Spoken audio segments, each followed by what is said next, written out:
Wait, there's my drink.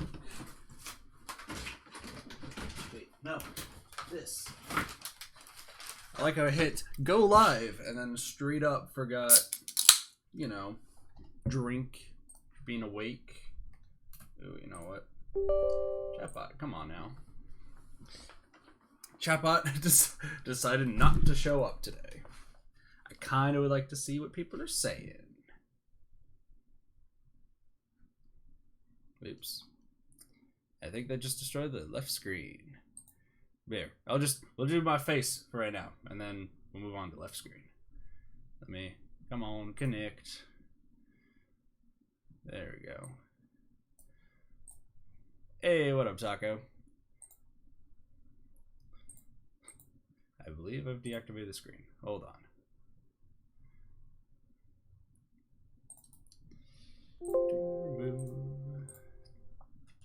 Hey, what up, Color? Welcome to the stream. Welcome to the stream. We'll do a display capture. There we go. It just kind of crashed. How are you guys doing today? I mean, that's also why I'm streaming that early, because I want to talk about what up, Nate? What up, Rainbow? What up, Dara? Or Himiko? All the above. Long time no see. So, first off, I don't have a beard anymore. I had a mishap, which is why there is was no stream yesterday. But two, I'm excited. I've never done kind of like a live reaction before to this. I've never had a chance to watch the direct live. I've always had to watch it after the fact. So this is also a first for me, seeing just the direct itself live. As far as hopes, I have 3 hopes, okay? Animal Crossing, 3 Houses news, just more about it, and Ninjala. Those are my 3 expectations. Everything else I'll be okay with. You look a lot younger. Why, thank you. Yeah, you know.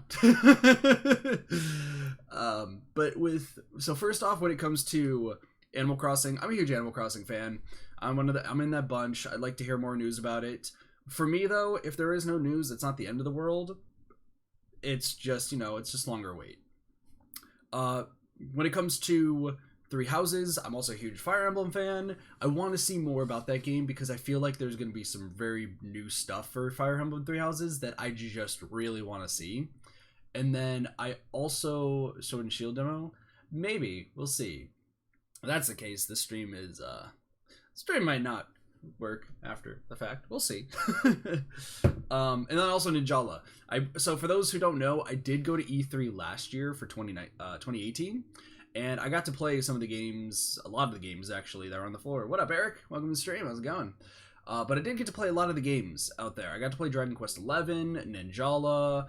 I got to see Let's Go Eevee and Pikachu being played. So the Smash Bros. When it was being announced. Like, there was a lot of games there. But Ninjala, I haven't heard anything about Ninjala after the fact, and I really hope they talk about it. Because that game, you guys may be like, what is Ninjala? Think of Ninja Splatoon. It's so good. It was probably like my most hyped game from Nintendo, like for the Nintendo Switch, for 2018. It was such a fun game, and I hope they talk more about it and see when it's going to come out. I think they said it's now a 2020 delay, because I've been trying to keep up on it, but there's not been any official news as of currently. So yeah. What else do we need to talk about though beforehand? So also to give a little bit of a kind of an update there for these E3 stuff. So we're gonna be doing like a bit of like reaction sort of stuff to here. Once again, brand new. We're gonna hope that I can do the VOD. If bad things happen, I'll try to work around them. That's why I have not done any like Ubisoft, or I've not done any that's why I haven't done like an Ubisoft recap or Square Enix so far, because I've heard that both of them, at least mainly Ubisoft right now, is copyright striking people who are taking away their streaming privileges. I know at least with Nintendo, they'll just claim it and then just move on from there. So that is pretty much the gist there. I'm going to see if I can do it. Like, once I get the go-ahead and seeing people are no longer banned from doing things because of Ubisoft, I'll talk about them. And then same with Square Enix. So what up, Delphox? This is just the only stream, like, it's been overall agreed upon that this stream probably won't be anything strike related. That's just why I'm like very like, do I talk about it? Do I not? Who knows? So, gosh, I'm looking over in like the camera feedback, and like without the beard, I'm like, who am I? Also, for those who I guess are curious, just because let's talk about other things before we go to the direct, because but more about the streams. So after the direct, I'm gonna talk about my thoughts for a little bit, but I'm gonna also have Dumo plays. I'm gonna be in a Discord call with him, and we're gonna just talk about just some of the stuff that caught our eye, cool things, not so cool things. Gonna go from there. So the stream's gonna be pretty long there, and then we might be doing some more streams after the fact today. I'm gonna try. I have to replay through Lego Batman. My entire save file got deleted, so I have to play through that. That's why there was no stream of that yesterday. Also, I had a mishap while shaving, because, you know, shaving, it's a thing. But yeah, we may do like 1 or 2 other streams here today. We'll see. I just have to. Also, good news, I finally figured out the camera's options, so, you know, that's fine. I'm trying to think. So other things I think they've announced so far is the next Smash character is going to be announced. I'm hoping for Banjo-Kazooie. Not going to lie, I'm hoping for Banjo-Kazooie, but we'll see. I'm nervous. I'm actually, like, this, for some reason, when it comes to new characters for Smash Bros., I am actively nervous about it. Gotta go. Bye, Eric. Thank you for coming to the stream. Hopefully you enjoy the direct, if you end up watching it. I'm actually nervous on what the next character could be. And I don't know why. It's like this gut feeling inside of me that's like, yeah. And Sora. See, after watching the Sora and Pit death battle, I've watched a lot of death battle. I've watched a lot of death battle and Hellsing Ultimate Abridged. Goodness, wow. I'm gonna be referencing those a ton. Sora, I can understand. I can understand Sora in it. What up, vlogger? Welcome to the stream. How's it going? Guess it'll allow you to skip the wait for the Pokemon demo. A Warp Pipe Pass. Ooh. I don't know. I'll see. I'm gonna write notes about stuff like I usually do. So I'm gonna write down notes and see what we got. What's our time right now? 8:51. We are 9 minutes away. As far as Animal Crossing goes, I'm hoping for a release date. That's pretty much all I'm hoping for. You tweeted me the image? Sweet. Give me a second. I'll check it out. I check it on my phone because otherwise I break the stream stuff itself. Gosh, I feel so weird. Get the Warp Pipe Pass. Valid. Oh, no, that's if you're going to E3, Nate. That's if you're like, that's if you're going straight to E3 and playing it. Otherwise, if you want to be playing that elsewhere, so it's the same thing they did with Pokemon Let's Go Eevee and Pikachu as well as Smash Bros. What you had to do is you had to sign up like a few days beforehand, but they weren't really like public about it, which kind of sucked. I found out about the E3 like playing Nintendo games like after the fact. Those are what you meant. Okay, I gotcha. Yeah, it's weird with that pass because when they did it last year, a lot of us did not ever get to hear about it. So there was a lot of people who just continually got to play the same games. But there were at least some Nintendo games that like you could just play off to the side. Once again, Ninjala. So sorry, I'm not watching. It's all good, Color. It's all good. I mean, I'm gonna be just talking. Like I'm gonna try to stay quiet throughout most of it. But if there is something that catches my eye, I do want to talk about it. By the way, if you guys watch my Microsoft reaction, I know I didn't talk about Terminator for Gears. Why is there Gear like Cyber Locust and Terminator? Sorry, I just had to get that out there. But yeah, Animal Crossing, I'm hoping they announce release date. Ninjala, I hope they announce more about the game because that game is so cool in my opinion. Oh, Astral Chain. I hope they talk more about Astral Chain and when that comes out. And Damon Machina. Or Machina? Machina? I think it's Machina. We'll see. I'm excited though. I don't know why I'm so nervous too. Like Ooh, it flickered. We might be soon. I'm so nervous though, because like this is literally the first time I've watched a full direct, like live. I've only watched one other Nintendo Direct full, and that was the Super Smash Bros. One where they were announcing Piranha Plant. I didn't even watch E3 2018. No, I did watch E3 2018's. Never mind. I watched part of that one actually, because I woke up late. So this is the first time I'm watching it live. Yeah, because I was with 2018. I watched the ending of it, and then I just had it playing as a audio while I was on my way to E3. And while I was in traffic, I would just like look at the game like picture and just see what it was. Because California traffic is crazy, like super crazy. So we got 5 minutes. But yeah, right after the direct though, once again, stick around because we're gonna be talking to Dumo Plays, and we're gonna just kind of have a discussion of what, once again, what we thought was cool, what we thought was meh. Go from there. Watched 2 minutes of this Square Enix one. I still have to watch the Ubisoft and Square Enix ones. I'm hearing Square Enix 1. I don't know anything of what they announced, except for I think it was Final Fantasy VII Remake finally got a release date, and they were showing off a lot more stuff like Cloud Tifa and so on and so forth. So, gosh, my hair. There we go. I was like, hold on, where's my hair? I look bald. I don't want to look bald. But yeah, I hear that's why. There's probably more stuff that Square Enix now. It's probably like Kingdom Hearts 3 DLC. I have to watch it. I'll probably be watching it in between stuff today, and I'll probably get Square Enix's reaction out, and then the Ubisoft one, once there's like the go-ahead that people aren't affected by like strikes anymore, I'll probably get that one pushed out. Though I think they got strikes for streaming the conference compared to like doing recaps like I have. Which hopefully, by the way, the Square Enix and Ubisoft recaps will be very, very nice. Because since I figured out how to do widescreen on this webcam, like, yeah. Maybe they announce Bayonetta 3? Possibly. I still need to play Bayonetta 1 and 2. Probably for streams in the future. So, gosh.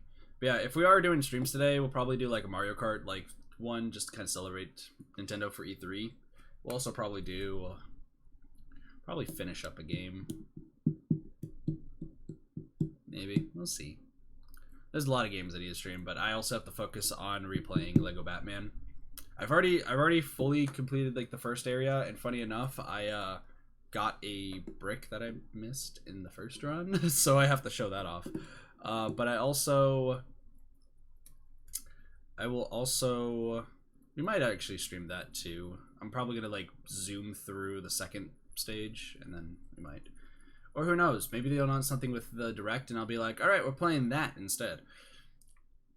Because they announced Tetris 99 last year, right?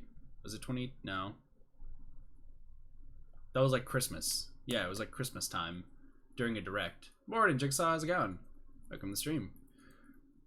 But yeah, they announced Tetris 99, and then everyone started playing that immediately, which I believe that was like Christmas time. So 3 minutes. I'm nervous. I'm shaking. Knees weak. Arms ready. I'm also, by the way, I don't know if you noticed, I'm wearing a winter coat, and it's currently 105 degrees outside. I'm crazy. Oh man. Also, there's the Nintendo Treehouse, so. Yeah. Also, yeah, vlogger, you know, Jigsaw's Crow now. It's nice. Nice. It's almost time. I know, Taco. I know. I'm so nervous. Save me. By the way, side note, did you guys know Mountain Dew makes orange flavors? I found that out yesterday. Because I had to get one more part for my computer, which was a 7-port USB hub. So, scroll for details. I don't want to. And then I guess as soon as everything goes, to get 7 hours because yard work. Dang, that's crazy. I'm running on 3 hours of sleep again. I was like, I'm gonna get sleep, and then I didn't get sleep. I had a lot of stuff I ended up doing last night. I had to talk to Travis. I have to give Travis a rundown as well as what was all announced. So it's gotta be a time. It's gotta be interesting.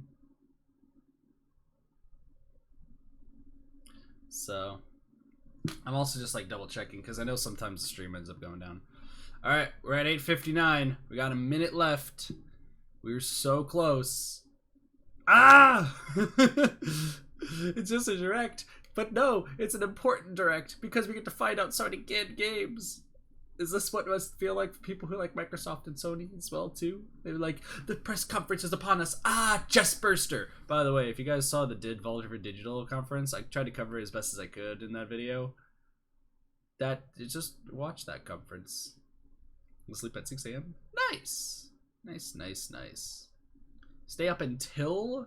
That seems like a bad idea. This is so exciting, but not. Listen, I'm excited. I'm super excited. Is that 10%? Taco, you got 40 minutes. Yeah, plug it in somewhere. I believe in you. Find an outlet. Take a potato to plug in your USB and just stick it in. That actually works, I believe. Stop by for now, please. I got you. Alright, I believe it is 9 o'clock. There we go. Oh my gosh. 8, 7, 6, 5, 4, 3, 2, 1, go. Oh, starting off with the trailer. Tell me if you guys can hear it all right.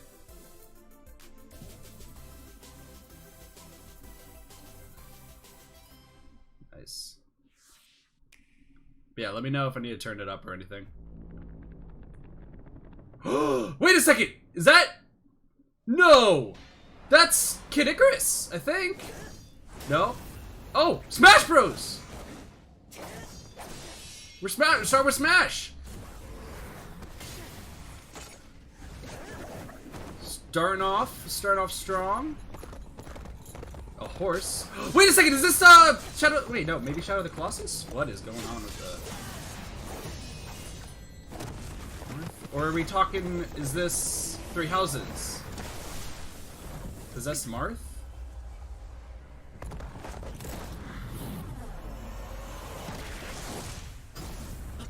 Who is that? Dragon Quest? Is it Dragon Quest? Oh, it is! You're right! It's the Dragon Quest XI guy! You are totally right, Taco! It's Ellen, right? Yeah! The hero draws near! Yo, that's awesome! Dragon Quest representation! Yeah, okay, I'm down with this. Fire magic. Nice. Okay, so I played Dragon Quest XI. I played Dragon Quest XI from E3 last year. It's so good. Oh, and his shield blocks. Okay. He's a slime! He's a slime! And possessed people, it seems like. It seems like there's some new, like, possessed sort of thing. Slimes. Uh-oh. Oh no! Don't hurt the slimes! Don't hurt the slimes. Wow, so much evil. Look at Shulk. Oh! No! More Dragon Quest? Are there 2 fighters? Are there 2, like, Echo Fighters? Oh, and the dude, that's the original guy, right? The original guy. With Dragon Quest XI good, it was fantastic. 4? Oh my gosh. Are these... Either they're all costumes or they're all different fighters. Psych Up, Oomph, and Snooze? You can choose? Wait, you can choose the magic? Cackling, Zoom. What? Kamikaze? That's awesome! Oh my goodness! And a blue crate. Oh, what's his final smash? Yep, all of the Dragon Quest. That makes sense. That makes sense. Dude, that is awesome. That is so good. Dragon Quest XI. I'm fine with this. Summer 2019. Oh my gosh, that's so close. That's this month and next month. So we're gonna be getting the character then. No, you don't think so? No. Speaking of Dragon Quest XI, everybody. A little bit loud. There. You are the Luminary. This game was so much fun to play last year. Like, it was a lot of fun. We had 15 minutes to play and beat the boss. I missed the boss by 1 hit. Experience the same storyline. Oh man! Oh, you can drive the ride on the mounts. There's the slimes. It's so. This is a fun game. When playing it at E3 2018, super fun. Oh, you can travel to past ones.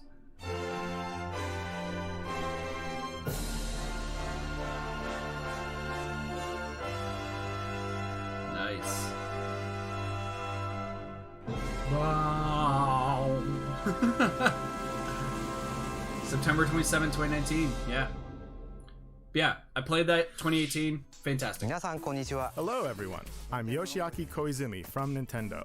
In this Nintendo Direct for E3 2019, we'll showcase a variety of games, many of them coming soon. But before we dig into the next game, there is someone I'd like to introduce first. Bowser? What? What are you doing here? Doug Bowser. That's right.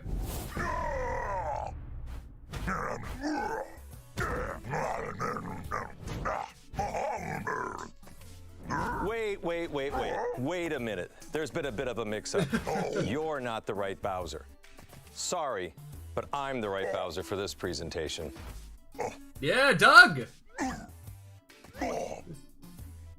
But listen! You both can be the managers. I'm fine with it. He had his tie already! Not this way. No. This way. Bye-bye. Bye, Maybe Bowser. next time. He has Are he you has his tie. related? No, but we get that a lot. Well, let's get back to it. Please, take it away. Hi, everyone. I'm Doug Bowser from Nintendo of America, and I'm thrilled to join you for today's Nintendo Direct. I like Doug. This is our really chance cool. to show the world we have games for every type of player on Nintendo Switch. Whether you love action, RPGs, or you're just looking for something new, we've got you covered. Okay, so let's get a look at one of those games by taking a tour of Luigi's Mansion 3. Oh, yes! Oh, man. Luigi's Mansion 3. Oh, my gosh. Oh, poor Luigi. Hello? Grab your flashlight.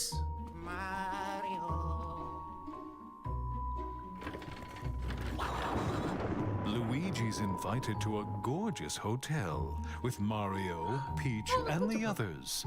Oh, lucky him. The Pulpit Pup is his pet now. Just fell asleep opening Luigi's a book. Mansion 3. This hotel is much more than meets the eye, for not long after Tartarus? Luigi arrives, things take a dark turn. We begin our tour by taking in some sights and sounds. You may never leave. You want to leave. The other guests certainly don't plan to move on. They're ghosts, Maybe after all, ghosts? and they're rather aggressive. Simply scare them with the strobe bulb, then suck them up. Luigi's new Poltergust G00 has the powerful suction capabilities required, and other new features as well. G100. Okay. First, the slam. While trapping a ghost, slam it on the ground to inflict some damage. To get other ghosts in That's on it. awesome. Next, the suction shot.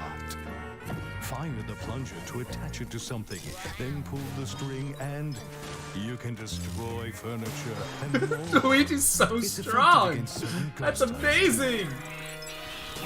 Yeah, smash those. Sometimes ghosts may feel inclined to gang up on you. threw it on the In ground. such situations, a burst should do. The powerful Did he just air fart? pressure released will blow away ghosts. He and just is perfect farted. When you need a little air. Oh no, okay, it's the Poltergust.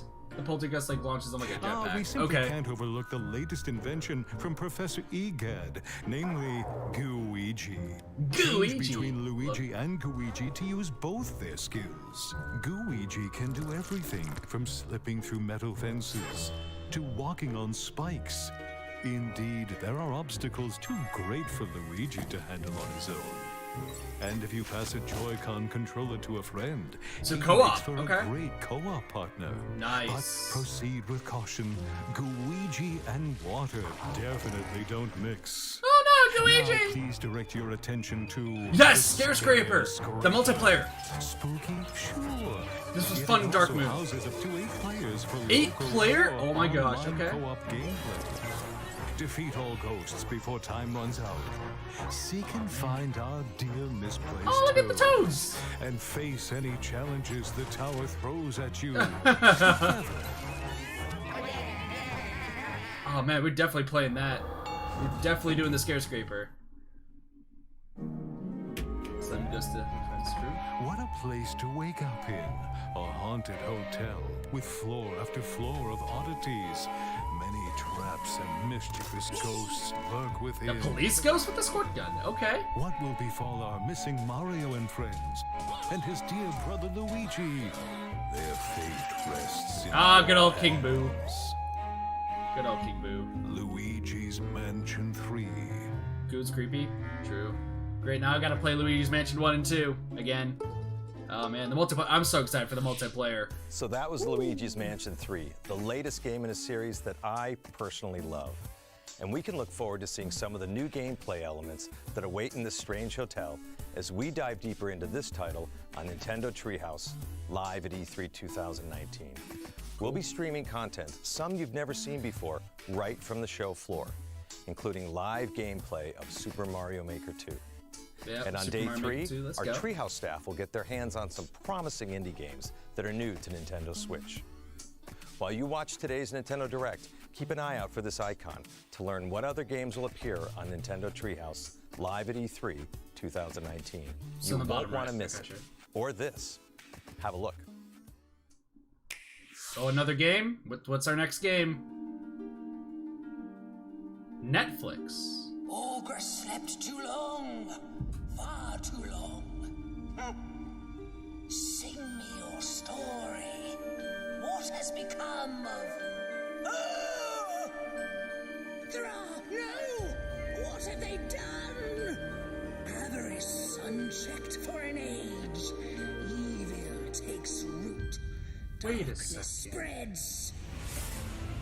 But from Wait a second. dark, light, brighter than the 3 suns. I feel like of Odd this Ones Out night talked about time. this. Heroes of Thra. Strong Yeah, Heroes of and Thra. brave. Isn't that what Odd Ones Out talked about? He did like a movie review of it. Bravery alone will not save Thra. No! Unlock your true potential. Unite as one. Only together can you defeat what is to come. Heroes of Thra. Yeah, this is.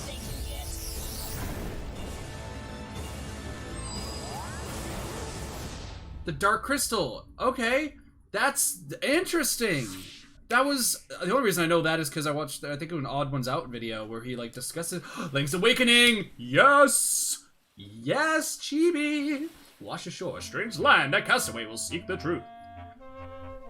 Oh, they look so cute. I just want to hug them. So, I like the chibi stuff. It's so cute. Only first, he must awaken. Duh, it's called Link's Awakening.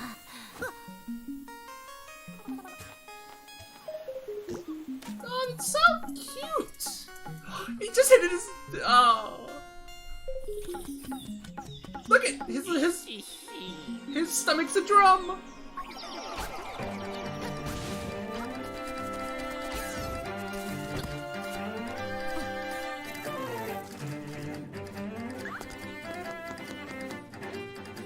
He won't give up without a fight. True.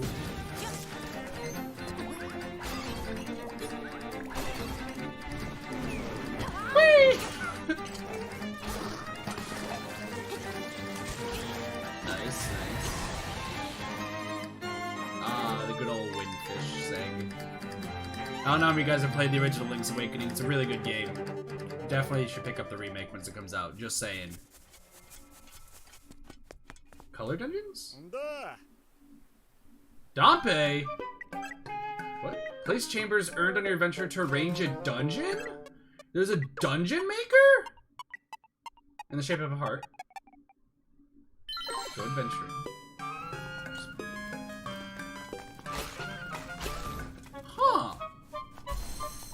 own, you can create your own dungeons for people to play through. That is really cool. Reap the rewards. A fairy bottle. The giant Oshi egg. It's the windfish's egg. Speaking of windfish, there it is. September 20th. Yes. Oh, it's so close. That's so close. Oh, Squeenix. Okay, what about Squeenix? This looks really good.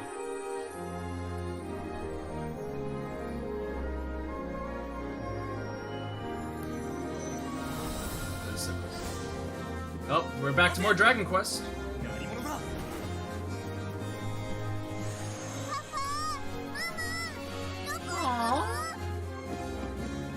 No, is this? RPG Trials of Mana is getting Trials a of global Mana. release on Nintendo Switch. I hear the music and I was thinking Dragon Quest again. I mean, Set same destiny color. in motion with the power of mana. Trials Trials of of Mana. Mana. Is that in like the Secrets of Mana? Okay, alright, I'm down. The original 3 games in Mana. Oh yeah, it is a Secret of Mana game. Okay, cool.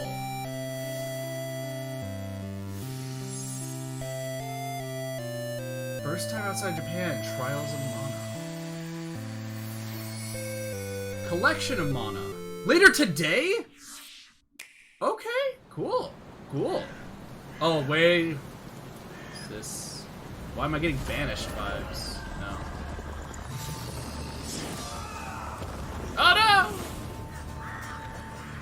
I'm looking for a woman with ashen hair. Wait! Witcher 3! I was hoping you'd come. The Witcher 3 on the Switch? Okay. That's really cool. Not play The Witcher, so. Witcher 3 Wild Hunt Complete Edition. Coming to Switch 2019. Okay. I have all 3 Witcher games. I hear they're good. Let's all agree to meet back at the monastery exactly 5 3 houses. years from today. Like a 3 class houses. reunion? You will come, won't you? Years ago, we fought here as classmates. As big class reunions go, this one's gotta be the worst in history. What should we do, Teach? Kill every last one of them!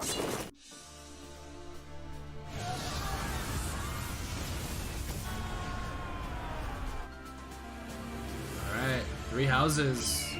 See what we got. Still, That's we ins- have no choice but to eliminate those who cling to unreasonable ideas of justice. Someone must put a stop to this cycle of the strong trampling the weak.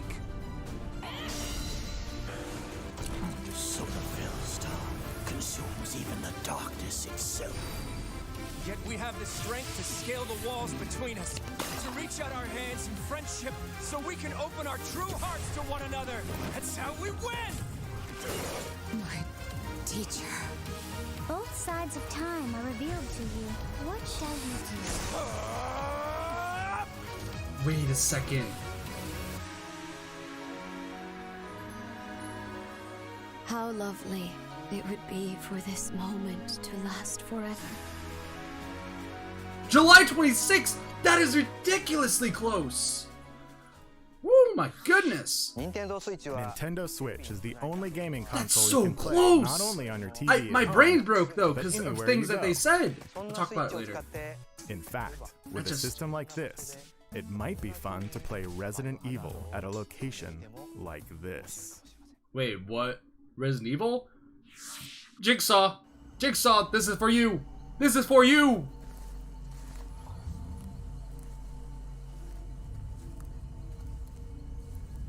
Plus the frame rate on that. Perfect, right?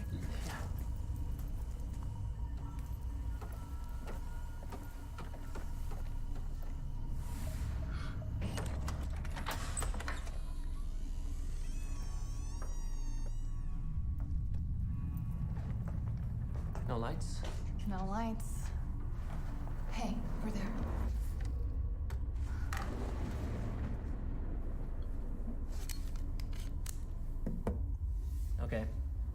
do this. Resident Evil. The original Resident Evil. Okay. Can you open it? Try. See what's through there. What up, Chris? Oh, doggos! Damn. They can't show that on Should we streams. just eat him? It's gonna come back. Okay. Zombos. Did I get it? I got it. Oh, I knew it. Whoa.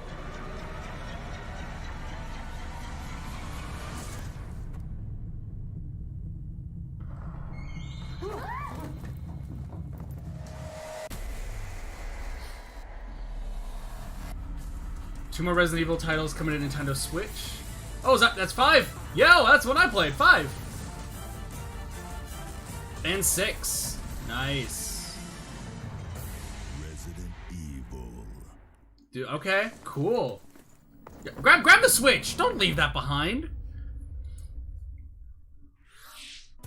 Playing a Resident Evil game I in wanted a to place play like it. that might not be my way to play, but I would. I bet you could find your way to play, don't you think? For now, please take a look.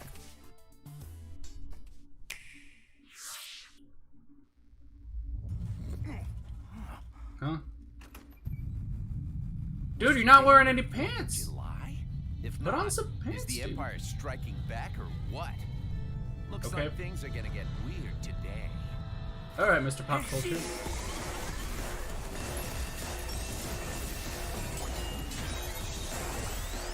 Ah!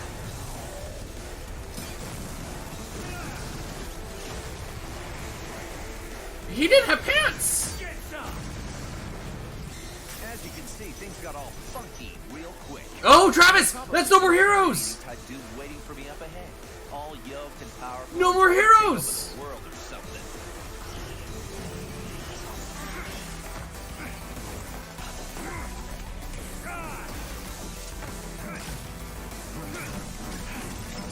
No More Heroes! But don't you worry. A hero descends. Travis There are no touchdown. heroes in this world? Oh, but there totally are. My name is Travis Touchdown. I'm the last hero around, here to save the world. I'm also just a passing assassin. Now let's do this. Start the game. Yeah, No More Heroes 3! Yes! He is cool. If you've never played a No More Heroes game, they're fantastic. Also, really, playing with cherries? Okay, I understand. Stop it, game. It's very M-rated. To damn city. Population crazed. Hello. This is Kaiser. He led an elite team of Contras during war. Wait, Contras? HB is actually That's a panda! I love him so much. He's cuddly. This is Miss Harakiri and her alien gut bucket. They survived by merging together during the alien wars. The gentleman, the sweetest bug you'll ever meet. You soiled my armor. Is this Contra?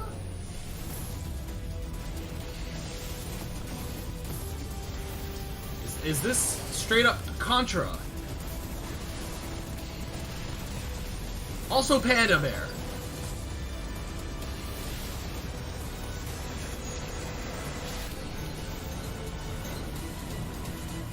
That looks like a C.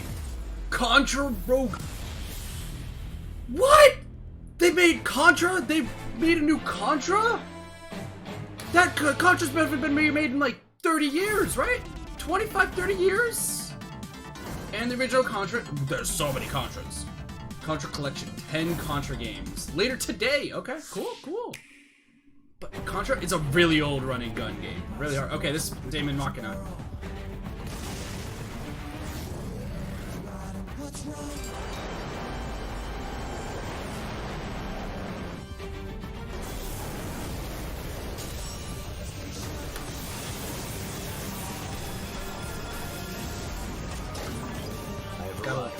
Don't give up. Begin the mission. It's your call, rookie. The battle's already started? If you get in our way, we will eliminate you. The battle already started? Come on, dude.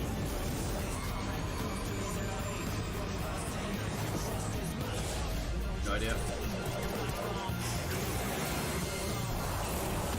A lot of flying.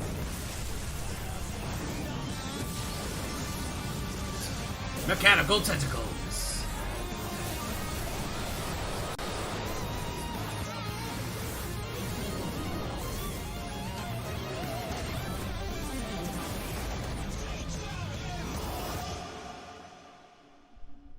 Damon X Machina.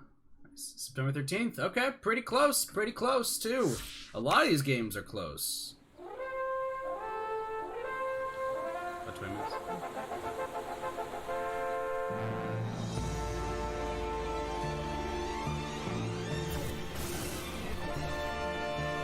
Dragon game? I mean, I'm all this. What is this? Star Fox Dragons? Wait, is this Star Fox Dragons? Why am I watching Star Fox Dragons? And why am I interested? This place looks pretty.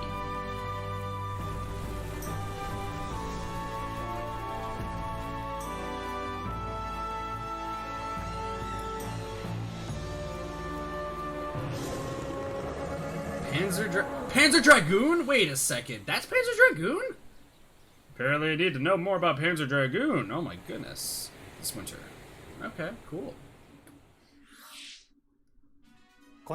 Hello, I'm Shinya Takahashi from Nintendo. Earlier this month, we held a Pokemon Direct for the latest games in the series, Pokemon Sword and Pokemon Shield. And this is called... The developers from Game Freak showcased the new Galar region, the location of your new adventure, and some new Pokemon you'll encounter there. Look at the sheep! It's a sheep! It will be a while until these games launch, so please stay tuned. November 15th. By the way, in November these games, 15th. You can use certain functions of the Really? Pokeball Plus accessory, allowing you to take a Pokemon from one of these games out for a stroll through the real world with you. Rookie. You may not be able to use the device as a game controller, but if you spend some quality time with a favorite Pokemon of yours, then something good might happen. In the Nintendo booth at this year's E3, fans can play Pokemon Sword and Pokemon Shield for the first time anywhere in the world. Nice. In this gameplay demo, you can challenge one of the gyms in the Galar region, the one and only Water Gym, where the Water-type gym leader Nessa hair. will be there waiting for you. She has really big eyes, but I like her If you're hair. attending this year's show, I encourage you to experience a battle between Dynamax Pokemon, which is an advanced strategy from this region. Also, immediately after this Nintendo Direct, stay tuned for live gameplay of Pokemon Sword and Pokemon Shield on Nintendo Treehouse Live. And now I'd like to shift gears. Please have a look at this.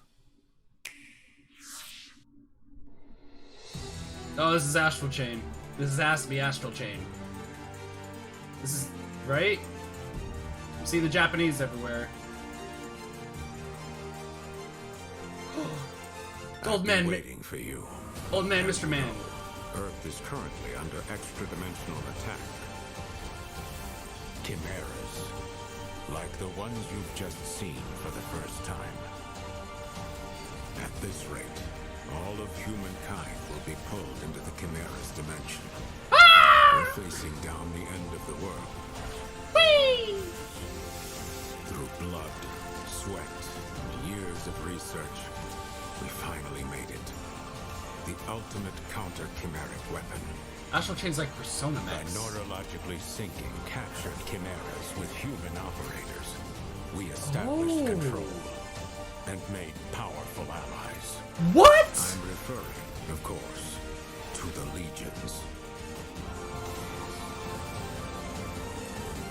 I'll give you some parting advice. Your power, it's not the blessing you think it is. When a Legionis and a Legion are perfectly synchronized, it's like they're two parts. of one body. No use! The override release isn't going through! That's impossible. And when half of that body Always is about possible. to die, the Legion's survival instincts kick in to save it. No way! There's no way! What good could this possibly be?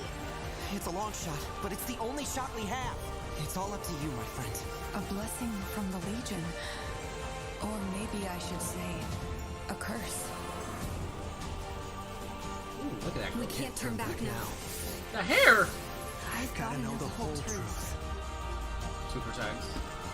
He's still alive out there. I know he is. Astral Chain. August 30th. Oh my goodness. Another one to add to the list. That's a Platinum Games game? I didn't know that was Platinum. Platinum's amazing. Paradox.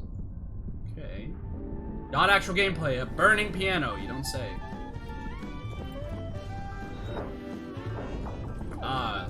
Money. Booze. Gambling. Cards.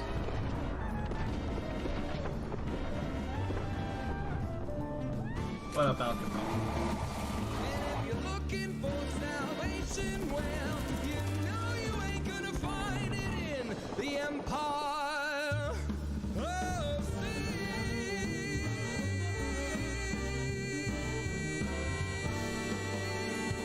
Empire of Sin.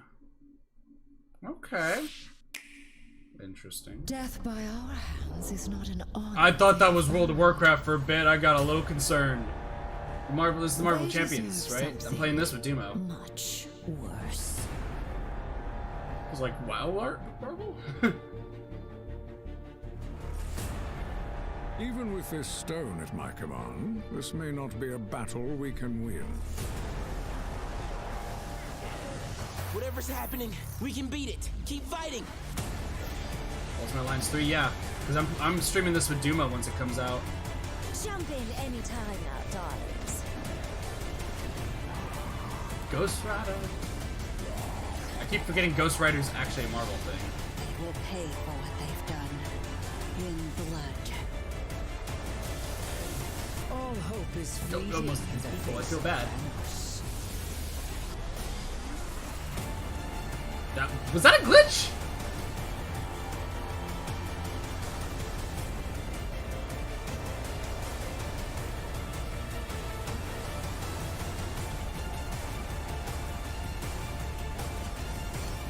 Oh, Thanos has all the stones. Snaps for days. Ultimate Alliance 3, July 19th. Get the expansion pass, Marvel Knights, X-Men, and Fantastic Four. Nice.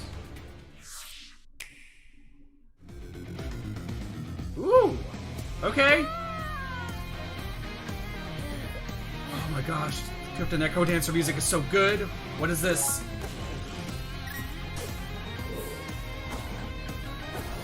Oh, it's Cadence mode! She's, I think, the hardest character in it. Plays Link or Zelda, nice.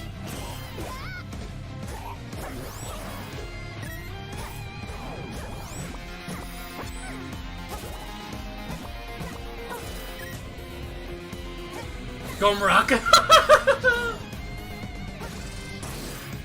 Cadence of Hyrule. Yeah, I remember hearing about that. June 13th! That's two days! Mario Sonic at the Olympic Games! Eggman looking good! It's November! Surfing!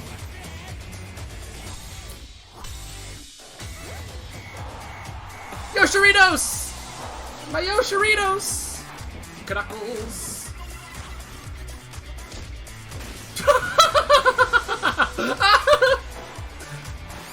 Eggman beats Sonic!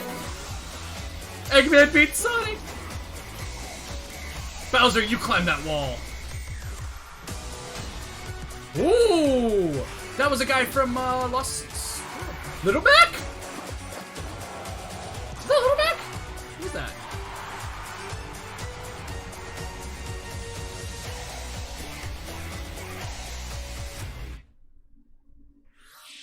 Is that Little Mac? So, what do you think so far? Now for some follow-up information on a game that fans have been waiting for. Please take a look. Okay, Animal Crossing or Ninjala? I'm gonna say Animal Crossing. Your attention, please. The Nook Inc. getaway package Yes! will soon be arriving at the deserted island. Yes! Yes! Alright, Animal Crossing, let's do this!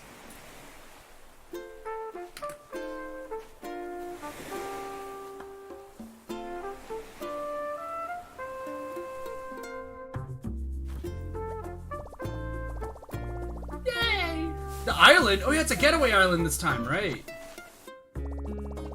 Should I craft something using crafting? A flimsy axe. You can craft stuff. It's a crafting Animal Crossing game? Because I feel like the island was mentioned in the past, right? Might have been me. Oh, because there's...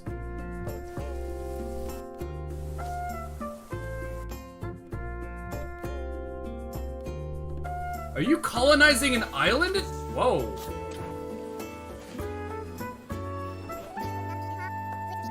Pusha. You can make paths. Look at that hair. Oh, co-op. There's co-op. Hey, look, there's a villager dude in the background. Animal Crossing New Horizons. March 20th, 2020. March 20th. Oh, Cora's gonna be so happy. Cora's gonna be happy. I'm happy. Itemized bill. Oh, come on, Nook. Airfare accommodations, labor tax, and your Nook phone. Oh, we get a phone. Ah, of course, 49,800 bells. Always at Tom Nook. Originally, yes! We announced this title as a 2019 release. However, we need to change its release date to March 20th of 2020. That's okay. I'm fine with To this. ensure that the game is the best it can be, we must ask you to wait a little longer than we thought. That's I'm good We with hope this. you look forward Cora's to the gonna be latest upset. installment of Animal Crossing. Cora's gonna be happy, but also upset.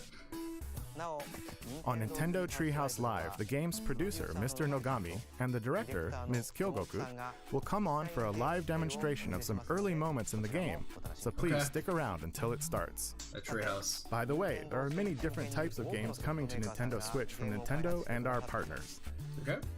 So, we've prepared a highlight reel to show you what's in store for 2019 and beyond. Show me Ninjala. You better show me Ninjala. Give me some more Ninjala news. I'm getting ready to... Ooh, Spyro. Okay. Good old Spyro. Nice. For the third. Cool. Silk Song, which is a Hollow Knight sequel. Oh, Ni no Kuni. Okay, I can get behind this. I love Ni no Kuni. It's a great one. Minecraft Dungeons. That was in the Microsoft one.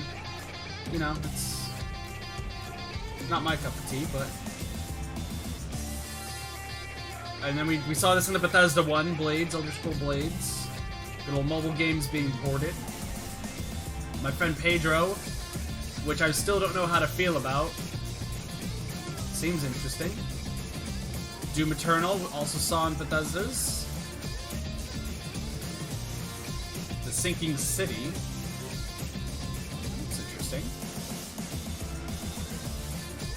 Wolfenstein. Some of these are probably from Ubisoft and Square Enix that I haven't seen yet, so... Oh, Dead by Daylight! Yes! Oh, Dead by Daylight's so good! I gotta play that again with my brothers. Alien Isolation.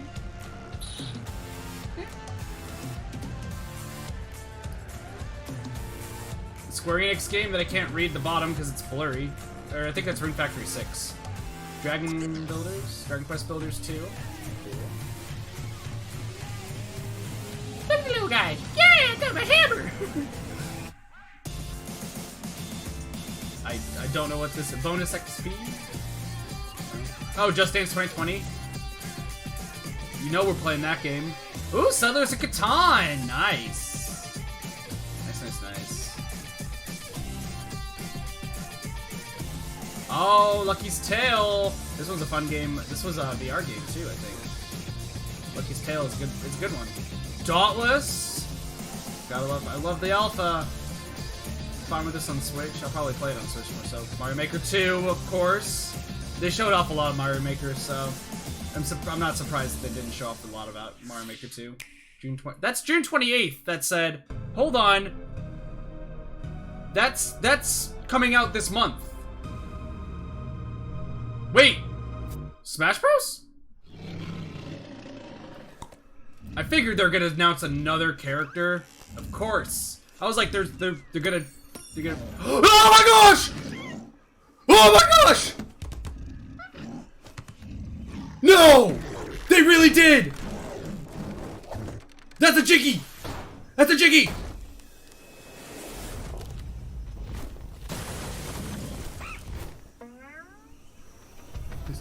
Please, please, please, please. Oh my gosh. Yes, yes, yes. Go figure. Go figure. You guys are doing this again. Please, I want him. Please, please. My heart. My heart. Yes! Yes! Yes, yes! Yes! Yes! Yes! Yes! He did it! He did it! Bottles! Yes! Banjo! Banjo! I'm so happy! I'm so happy! Oh, hi, Joker. I'm so happy! Oh, grenade eggs! Oh, that makes sense. Oh, invincibility feathers! Oh, they look so adorable! Oh, a 3D map? That's so cool! A 3D map! Oh, the Jinjo statue! Okay, that makes sense. Oh my gosh! Woo! Oh, and that's a reference to Banjo-Tooie. Oh my gosh! Yes! Yes! Yes! Yes! Yes! I'm so happy! I'm so happy! I'm so happy! Fall 2019. He's coming out in fall. He's coming out in the fall. What did I just see? You saw Banjo-Kazooie. That obviously wasn't Duck Hunt Silhouette, was it? No. Thank you. Please stay tuned for more information about DLC in the future. Oh my god. As for Nintendo Switch, we have more games in development beyond what we've shown you today. I'm looking forward to the day we can introduce them to you. No Ninjala. Speaking of, before we end this direct, I actually have one more thing to show you. What? How do you top that? Thank you very much for watching. Until next time. How do you top that? What are you showing me? What are you showing? 7? Alright, backwards music. What? How do you top that? Doom Eternal is unknown. Wait, Breath of the Wild? This is Breath of the Wild, right? I've played it, I don't know. That's Zelda and Link from Breath of the Wild.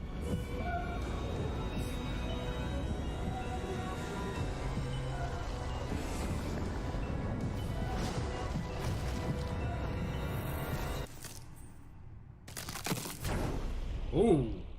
Dude, that hurt. That looks like that hurt.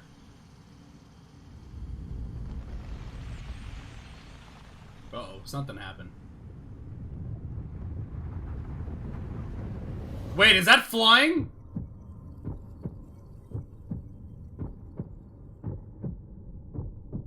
The sequel to Legend of Zelda Breath of the Wild's out in development!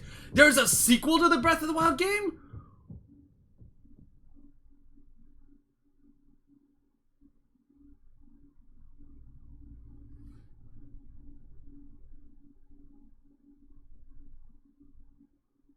Dead by Daylight, I saw that briefly. Is that it? Huh? Hey, good morning, everybody, and... Let's go to big main screen. What? What? Oh my god, indeed! Chat. What? Hold on. Hold the phone. What did we just witness? Save up. Listen, overtime exists. I'm gonna message Dumo right now. Dumo and I both just said OMG. Hold on. We'll do. So that way we have some music. Hold on. We'll do this. There we go. We have some background music. Time. What just happened?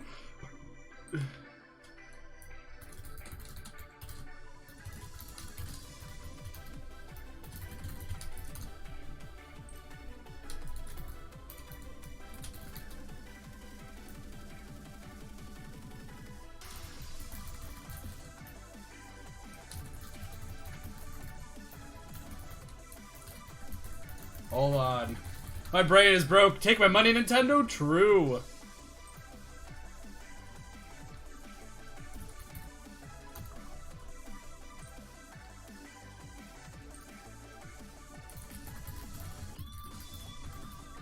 Hold on. I'm gonna join Dumo in a moment.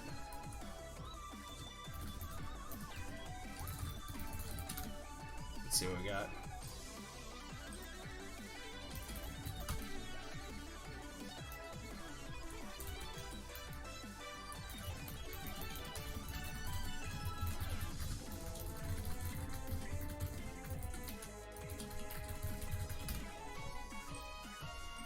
What up?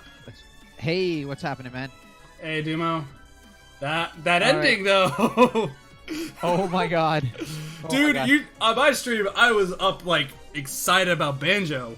I screamed. I'm not gonna lie, I screamed. Yeah. I'm gonna turn you up a little bit. Yeah, you're good. I believe you're good on my end. I believe. I think everyone on my end can hear you. There we go, guys. Let me know how Kid is for volume.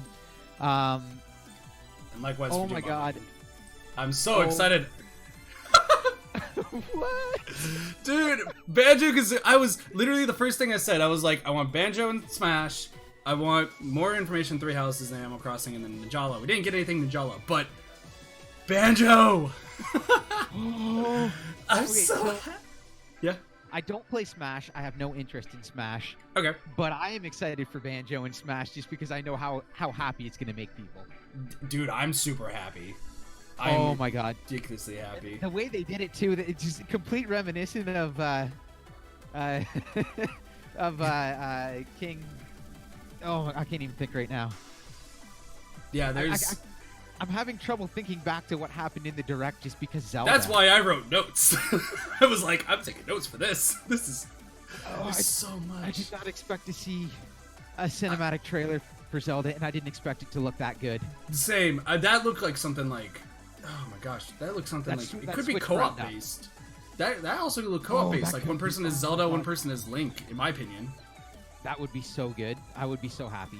Just because of like how both of them like because I will say I've not played Breath of the Wild there. I've not played like Breath of the Wild Odyssey, so I don't know too much about it. You need to play it. It's amazing. I've been told I need to play a lot of Zelda games. I've been told, but looking at the trailer itself, it appears as if like one person could be like Zelda, one person could be Link, because both of them are out there exploring and found that like skeleton.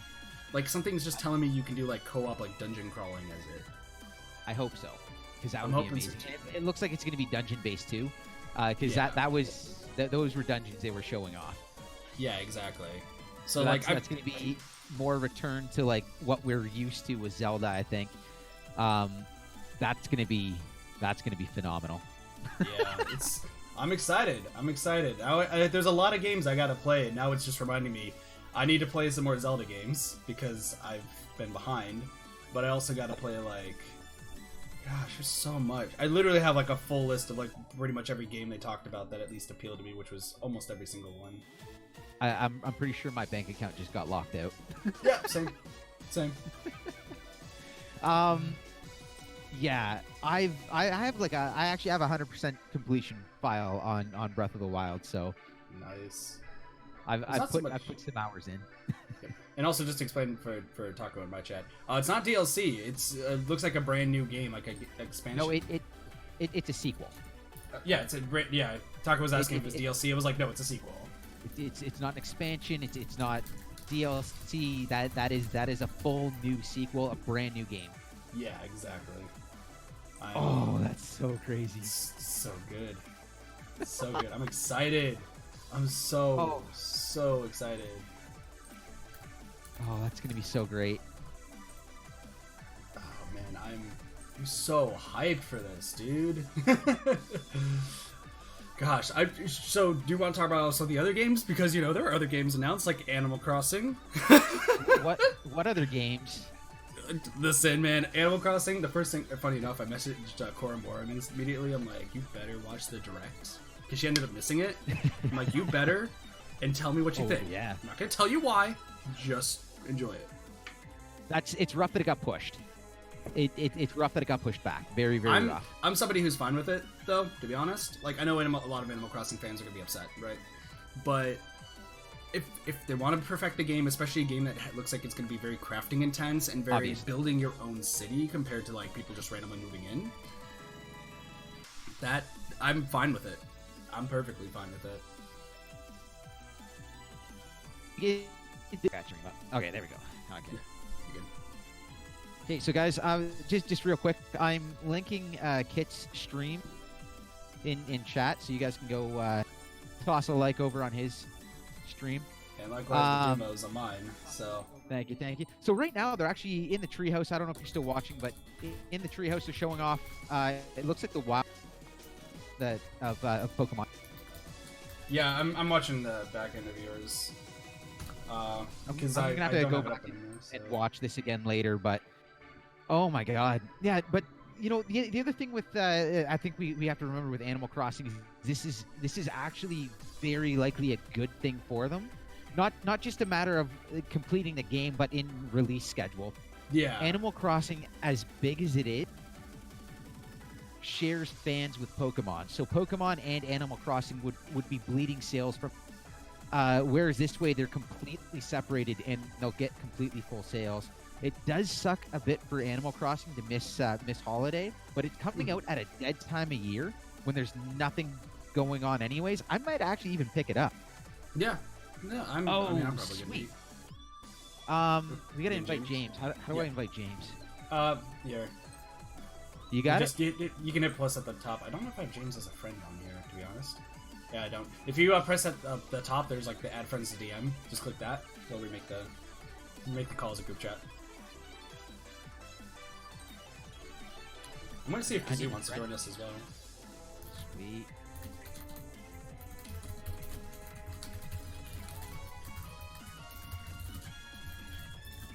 James, if you can accept the friend request, I can get you in on the chat.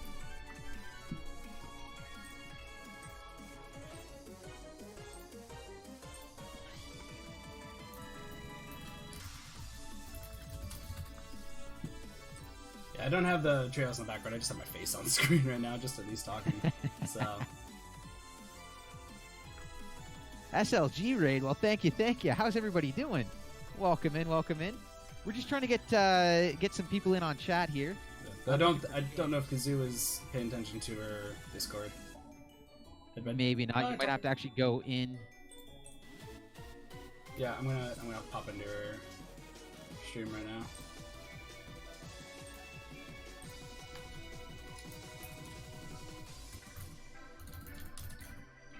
Oh, yeah. All right, so I just need James to accept friend request, and then he can jump in. Sweet. Dumo, yeah, I can do that. Give me a second. I just, with Treehouse, I'm a little bit more skeptical because of just the stuff they show in the background, especially it's Pokemon based. But yeah, I don't even care. Okay. Here. Well, for me, like I don't have any monetization, and I'm not really worried about anything. And well, there's the copyright strikes that happen to like Spanish dude, so that's because that takes away streaming. So if it happens, it happens. It'll suck. Okay. Yeah. It'll suck, but it gets cleared up over time.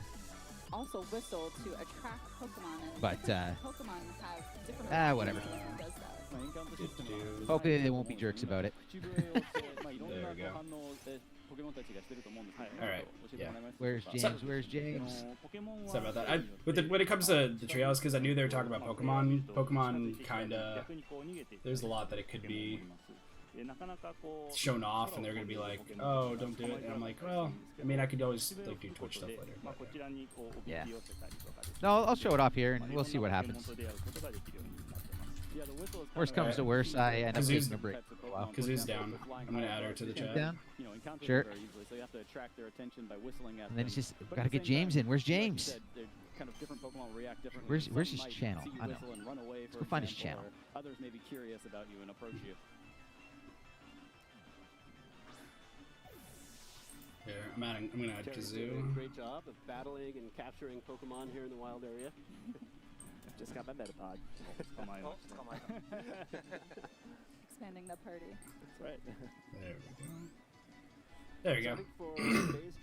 Now, Jim, we're getting more people in here. So many people. As we kind of head closer to one of the towns in the game, and that should give us a good sense of this one particular part of the wild area. But clearly, there's a lot more to the wild area than even what we're showing here today. I gotta make sure I notify Dumo, being like, "Yo, make sure we join. It's kind of an important thing." There we go. There you go. All right, so Kazoo's joining. Hey, Kazoo. Oh, yep, Kazoo. I added her, so she'll probably join in a moment. And then you're just adding James. Yeah, just got to get him to accept it. Actually, you know what? I bet you Kazoo can add James the moment she's in. That's true. Yeah, this is just a small portion of the wild area. I need to start adding YouTubers as friends so we can do this quicker. I mean, that's true. Very true. We already had you in. Whoa, you can have a chop just walking around. So instead of like tall grass, you just walk into them. Yeah, no, they have a lot of stuff going on there. Hey, Ultra's still in shock. So I mean, I'm still in shock. Ultra, I'm with you. I'm a mess right now. I don't know what's going on. I'm looking at my list of like everything I want, and I'm like, man, my wallet's gonna be upset. Some of the more perhaps timid Pokemon. Otherwise, they might run away from. Says that James is already a friend. Yeah. So at the top. Oh, there we go. There we go. We talked about how when the weather changes, that specific Pokemon like appear more often. Nice. So, like, There we go. it's There we go. So there's a different variety. So we should get James in.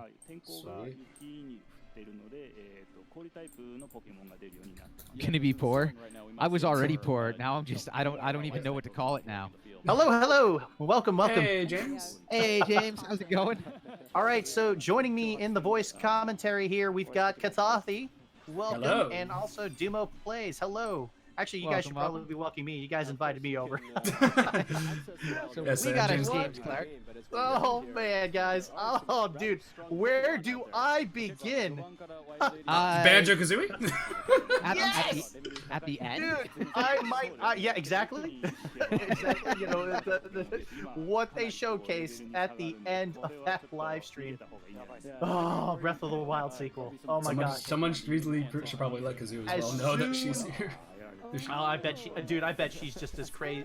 She got just as. She's gonna be joining us in just a moment, but I don't think she realized I've added her. Oh, sweet.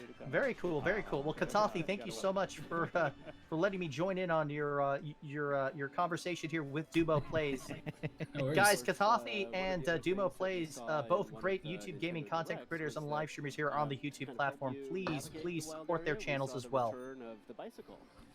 So guys, real quick before we go any further, I have added links to both Katathi and James Clark's streams. So if you guys could go over, give them a like, show some love, and we're just gonna keep talking about this because oh my God, they gave us a lot to talk about.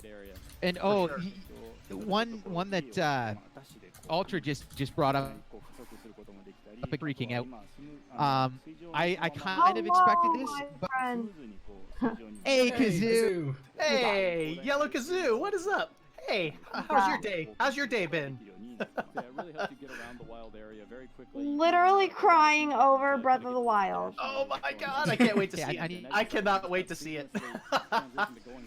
Whoa, Phil Fantastic joining us in the live stream chat. What is up, Phil? How's it going, man? Breath of the Wild 2. Oh my god, I know, Phil. I know, buddy. Hype is so real. So much for hype. real. We're going here. Gotta add everybody. Oh, as well, man. So That And then, of course, we also see that there's, certain secrets out in the wild Dumo's area glitching out. to find. Uh-oh. like a free-to-play Monster Hunter that is going everywhere right now. Oh, Dauntless? That got snuck in there. That's Oh, really? it's like come back, you'll find like kind of hidden items in different A- spots in the wild area, so it's a lot of fun to walk around and discover. a Fortnite. And of course, activities to enjoy like fishing. I think he's glitching out there because his. So it's I could so I was freaked, and then that freak out flowed into I want to say that flowed into the Banjo Kazooie announcement, which Yeah. A lot of different ways to encounter. Definitely, Banjo, definitely. I know, Banjo Kazooie. what a great way to announce it too. I know. What a great announcement. Dude, as soon as I saw that Jiggy, Same. roll across the floor, I lost my mind. I was like, Banjo Kazooie's coming to the. Oh my god, it's coming, it's coming. And then Duck It's Hunt coming, went and then tried to ruin it. That like Nice heartbreak, touch, and then Nintendo. Yeah. and that's the same way they announced the last time too. It's like Yep. Yeah, I know that's better. how they I announced should have known, but I didn't. That's It's what like they're not. Yeah, they are not gonna do that and not show Banjo Kazooie. I mean, I was expecting. I was expecting, like, in the beginning, like, they're gonna announce 2. I was like, Dragon Quest, there's gonna be some more hype for somebody, too. Like, don't get me wrong, Dragon Quest, like, the hero is cool after playing Dragon Quest 11. Really fun. But, because I went to E3 last year and got to play it, so it's a fun game. Yeah. But then I was like, there's gonna be somebody else that also is gonna have to top it. I'm sorry, hero, but... Yeah. Yeah, well, I mean... Okay, so we're having a bunch of problems at the beginning of my Dragon Quest 11. So you can use these Yeah. to kind of invite people to battle, trade, or That even, character for Smash, when is that coming out? Did they join announce? you in a max raid battle. Summer. The game is coming out in June. He's playing Glory Yeah, right the now. game itself is coming out in June, but I think both characters come out in fall 2019. Yeah. No, they said Airjet comes out in the summer. 29. Oh, Yeah. so, okay, Yeah. Steven Hunter, welcome to the live stream. What's going on, buddy? Thank you for joining us. That's what I don't. That's what I don't get right now. Because how can it? How can it come out? I thought they were gonna shadow drop a character, maybe. I expected a shadow drop. But I they fully didn't do that. expected. But they did announce 2 characters, so at least I was somewhat right on that one. Well, I also have a question, at least regarding the hero for 11 though. Is it 2? Is it technically 2 characters, hero and Banjo, or is it like are those all the different heroes from Dragon Quest, different costumes? Or are we getting like some Omega? They might be Echo Fighters. Echo, there we go. Yeah. Because I'm thinking, well, based on like how there's the Fire Emblem characters, right? I know not all Dragon Quest characters, I believe, are magical based, so there might be some Echo characters of other Fire Emblem characters and what they can do. Oh, true. Oh, that's right. Yeah. Go ahead, Dumo. I'm sorry. So I just want to catch this. Ultra in my chat. He's selling a lung. Does anyone need one? Same. I have 1 lung. You have 1 lung. We got 2. Let's make 2. Let's make 2. Wait, he's selling what? Lung. He's selling a lung. It's like, I need money so that I can buy all these great games that are coming out. Wait, he's selling what? A lung. Oh, a lung. Oh. Yeah. Yeah. Oh my gosh, man. But even with Dragon Quest 11, it's hype. Yeah, I mean, a lot of fans that were wanting, the hero, the Luminary, to be introduced in Super Smash Bros. Ultimate. I mean, it was, there was like a gut feeling that I was like, okay, they're gonna at least have some representation from Dragon Quest in Smash Brothers. I believe I even had somebody suggest, oh, maybe they'll introduce Slime as a playable character in Smash. I'm not going to be surprised if Slime's like a assist trophy. You know, that's true. That is true. That would be interesting. But yeah, so Square Enix, you know, having Cloud is the only representation from their company. They finally have two, you know, IPs represented, you know, with the hero, the Luminary from Dragon Quest, and of course Cloud. You know, oh gosh, you know, Square Enix, man, they're like, that's their two biggest. Those are two RPG biggest. franchise. I will also chime in as well. Pokemon. Chiming in as well because, like I said, I went to E3 2018 there, so they were like showing off Dragon Quest 11 in the group that when we got to play like the 15 minutes of. So one of them was asking like, can we expect Dragon Quest and Smash at some points? Like we all went to a room, they like gave us like the rundown and whatnot, but one person did end up asking that, and they were like, I wouldn't be surprised if we got in. So I guess that's their dream coming true right there. Yeah, that's great that they did that. And I think it's great. You know, there's some people that say I'm not impressed. You know, Dragon Quest doesn't need to be represented in Smash Brothers, but you guys, you got to realize this is marketing. You know, this is part of that you know, that whole marketing process. You know, if you want to promote you know a game, and if you want to appeal to as many fans as possible, Dragon Quest, the Dragon Quest series, one of the more popular you know, franchises in Japan right now. You know, just as popular as Final Fantasy. Just to get Dragon Quest over the deal, and to get it overseas and have it coincide with Dragon Quest entering Smash. I mean, that's big. That's really. Oh yeah, definitely. Like, it's such good marketing. There's so like, I don't know if people really realize just kind of how big a deal it is, and how many people will get games based on, oh, I really like this character in Smash, I'm gonna go check out their game. Like it happens often. That's how I originally got into Fire Emblem, because Melee had Marth and Roy. There you go. There you go. And nobody knew about Fire Emblem until they brought him over into Smash Brothers Melee. What are you talking about? Oh, Bayonetta. They got some Bayonetta going on? Oh, I'm sorry. No, on the Treehouse Pokemon. No, I'm actually I'm trying to get my my highlights clipped because of the yeah, sorry, I didn't realize that you guys could hear it too. Oh, so right now we're talking about Dragon Quest 11 and how big of a deal that they are in Smash Brothers. Yeah. Yeah. Because you got to take on that. I mean, yeah, they are, I guess. I mean, to be fair, the more hype one out of the two, I guess unfortunate as it is, though, but also cool, is Banjo-Kazooie is the more hyped up one, let's be honest. Oh my gosh, dude. Yeah. I played those games when I was a young knucklehead, and I absolutely loved the charm and the you know, just it was great.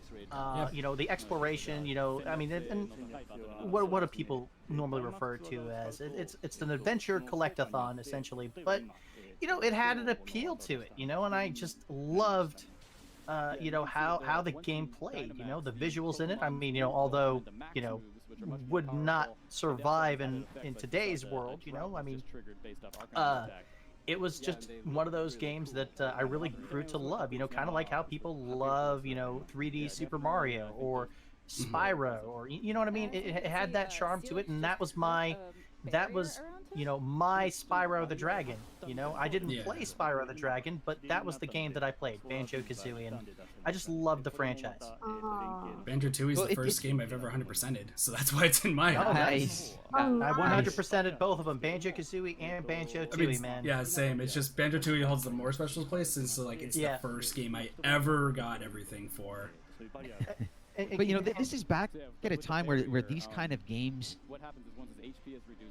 were what everyone wanted as their mascot, because they were kind of they were trying to follow in Mario's footsteps, but also want, you know. So there was a lot of attempts in that, and like, a lot of different companies coming out with a lot of different things.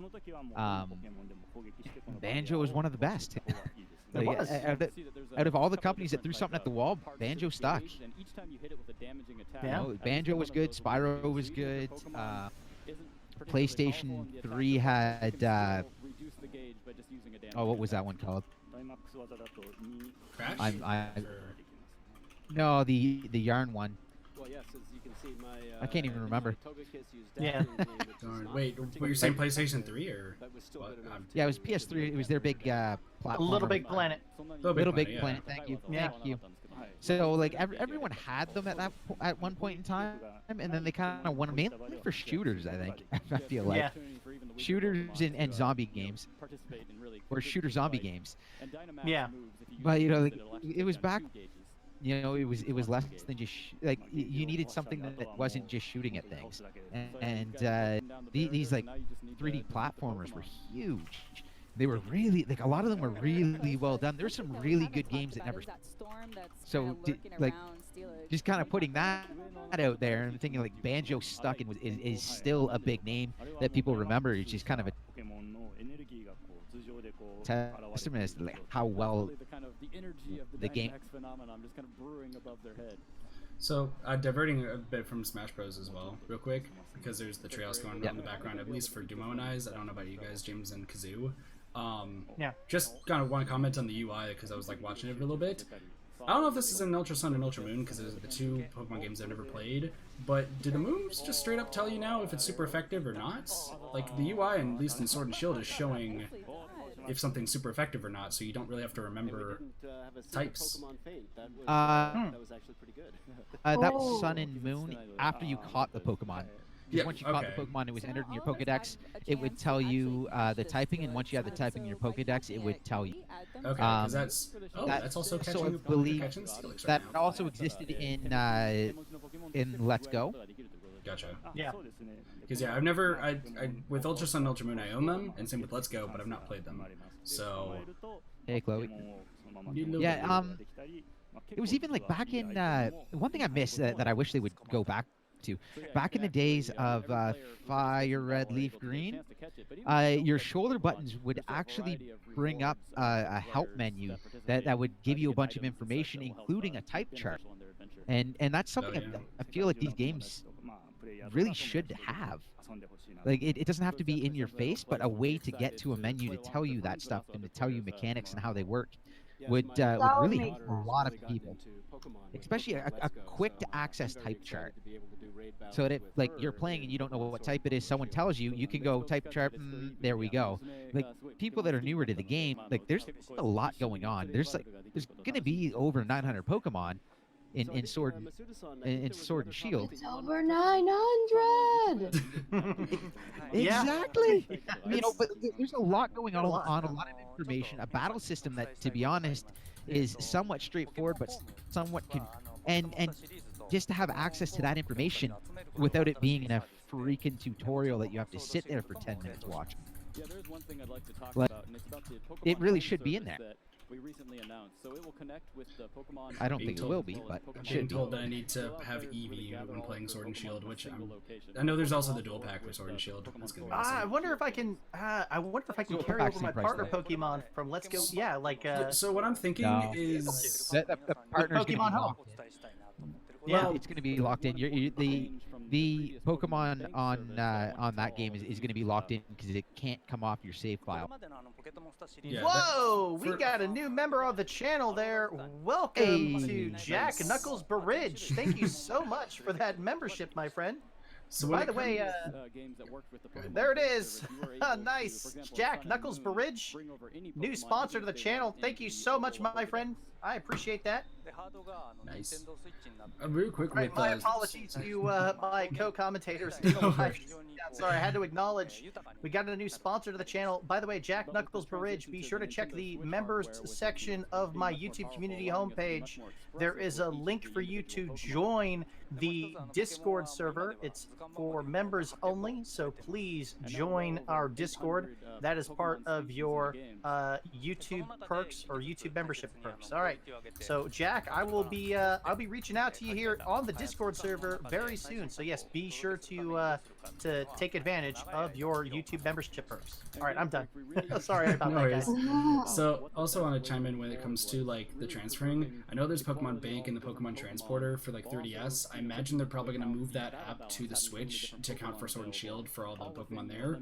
Because listen, I got my shiny Pokemon that I really want to move over. That's just me. But I understand why probably for Let's Go Pokemon for Eevee and Pikachu why they're probably locked in, primarily because once again haven't played the games, but it seems like they have more unique features compared to the other games. So and so forth. I think for two reasons. One being that the moves that are on them, I don't think are meant to be. Yeah, I was gonna say moves. Yeah, Sword and Shield. That I think is going to be one of them. I think the other one is that if you transfer it out and then you try to go play your game, the entire game is probably meant to have your partner Pokemon there the entire time and interacting. And then when you get rid of it, I'm pretty sure it's not an option to trade. It's not. So I think it's going to be locked on just to not basically break the game. Okay. Yeah, I guess that makes sense. I mean, it's unfortunate, but I'll just grab another Eevee. True. Yeah. I mean, I have. If you want one, I have 5 shiny Eevees. So. Ooh.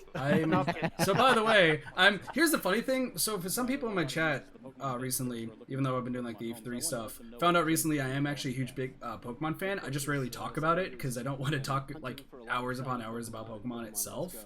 But I mean, if anyone needs some shinies, I'm a natural shiny hunter. I have shinies. I have a lot of Eevees. Really? Yeah. Yeah, I only shiny hunted to get good IVs for Pokemon, and then if I got a shiny, I got a shiny. If I got one with IVs I wanted, I was like, oh, that's good enough. Hunt's done. Yeah. When it came to Pokemon Platinum, I ended up doing like EV and IV hunting. Like I actually tried to get competitive a little bit, but after like doing like shiny chaining for so long, I was like, I'm fine with this. I mean, I think my favorite one is my shiny Flygon. He's nice. I'm gonna be getting into more player battles. I'm gonna try to do a lot of online battles in Sword and Shield. I shall face it with honor. I've wanted to. Yeah, there you go. I've wanted to for years. I actually I wanted to go back to Let's Go Eevee, do a little more post game, and I'm gonna try out player battles, online player battles, on my because if they're going to be introducing that into Sword and Shield, might as well try it out on Let's Go Eevee and kind of mentally prepare myself for those type of battles. I'm probably going to lose, get crushed by some of the pro players out there, but you know what? That's okay. It's for fun, right? Yeah, I actually have a channel I can send to you of someone that's really good and was covering Let's Go. Oh. Some of the team building guides and some of the gameplay will kind of just show you like the idea of what you need to kind of keep track of. Yeah. Because it is a very in-depth world that you're about to delve into. Oh, no doubt. No doubt. And it is incredibly well detailed and just wet. Get your feet wet with Sword and Shield or with Let's Go. And then because Sword and Shield's going to be like it's going to add a lot to it. So in Pokemon, you only have your IVs, which are your individual values, which are based on your Pokemon, like when it comes into the world, shall we say. In Sword and Shield, it's going to be through egg hatching is where you're going to do your IV work.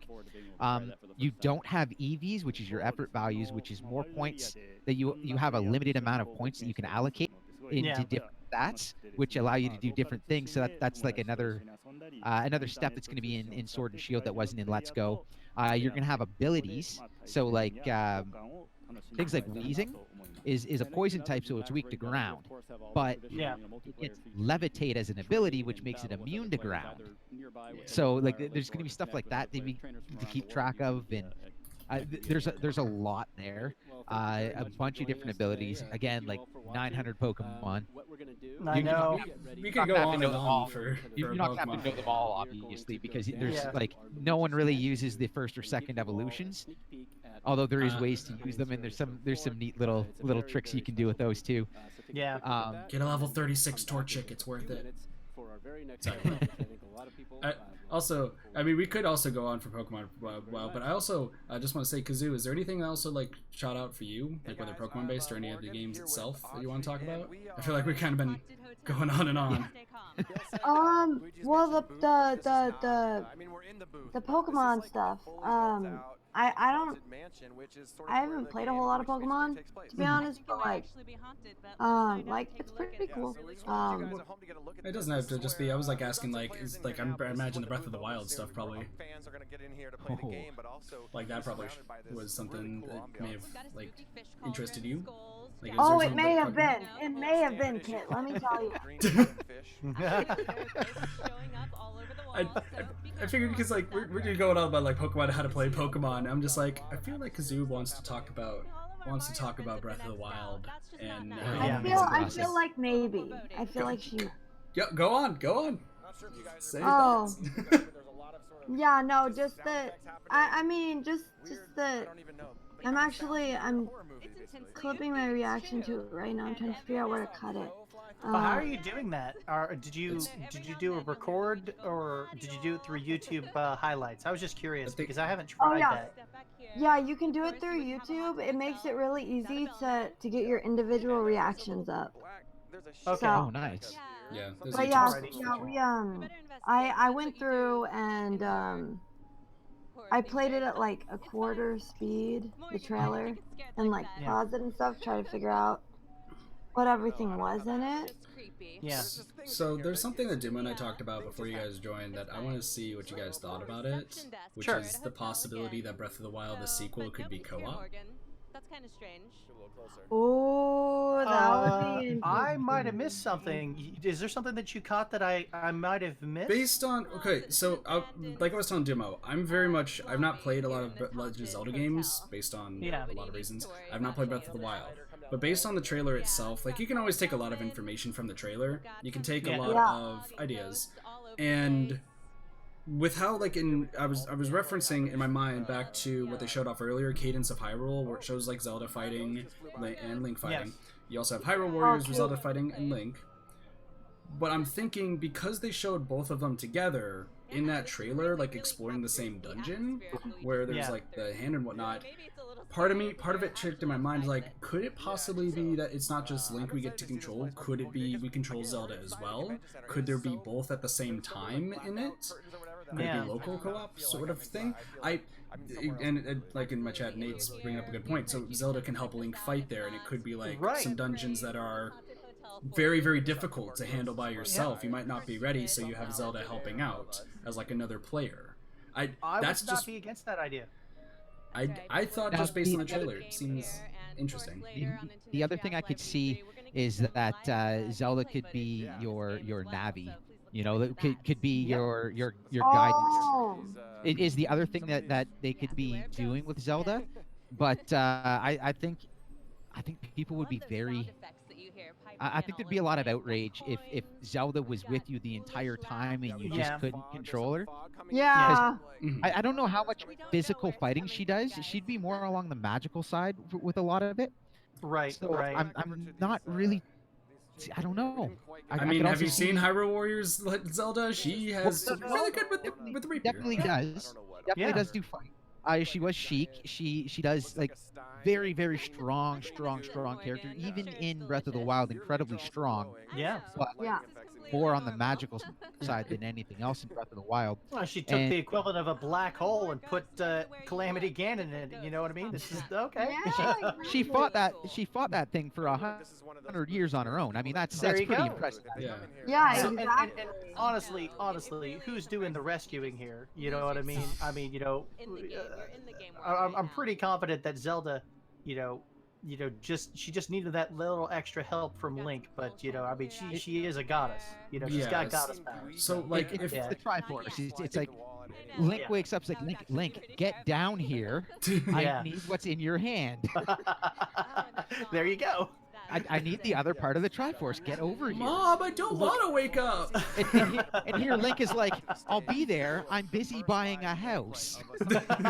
I know. It's like, we're over here playing sand seal races over in Gerudo Desert, and Zelda's like, was this guy gonna show up? You know? Yeah. So that's why, like, What are you doing? with the co-op based portion, like, it could be, and this is just my analytical mind talking, like, with dungeon crawler games, you have, like, a melee fighter, you have a ranged fighter, sometimes you can have a healer. Like, if Zelda's more magical based in Breath of the Wild, like I said, I haven't played it, so I'm not fully sure, but with, she could be magical, like, ranged based, and just provide, like, range support, maybe, like, healing as well. And it could be, like, something like you can turn dungeons instead of, like, the typical puzzle sort of thing. It could be they could add an extra layer and have, like, enemies do, like, a bit more strategy. You never know with these sort of games. Now, the other thing that could, by the way, about dungeons and something they introduced in Link's Awakening, but we'll get to that shortly. Okay, so the other thing that you can also remember is that that's not Link's Sheikah Slate. That's Zelda's. Oh yeah. So all the Sheikah Slate stuff plus magic could be moved over to Zelda, and it could be like when you hold down your button for your slate, it could be like you could be switching over to Zelda.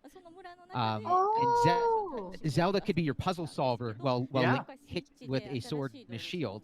So She's Link got is an literally just there to analytical bash mind. things, and she does the problem solving and the slate work, and it's like, okay, well, I'll bash things with a sword. And Zelda's like, well, I'll magnesis this big sheet of steel and bash it instead. So, Oh shoot. you know, so she could still be incredibly strong and not be physically in combat. That's true. Yeah, you're right. You know, and then that also leads to cutscenes with her kind of shielding them and blocking things and getting you out of there alive. Yeah. So there's a lot there, and the dungeons. Oh my God, that they were in a dungeon. They were under Hyrule Castle in a dungeon. They were under Hyrule Castle? Yeah. Yeah. They were under Hyrule Castle in a dungeon. It was clearly Hyrule Castle when you saw it in the trailer. And I'm very curious if you know, we've already done Breath of the Wild. We're done with the shrines. The shrines are done. They've been opened. Everything's done there. We're not going into those. Now we have dungeons to explore around them. Like, do the same basic. They could almost copy the map, make very limited changes, and then open up dungeons. I do want to see it. I want to see. I think they're going to do dungeons because everyone like the general consensus online is that. All right, so guys, forgive me for interrupting, but they are going into some Animal Crossing New Horizon footage here. So if you guys want to switch over to Treehouse, to, they are going to that.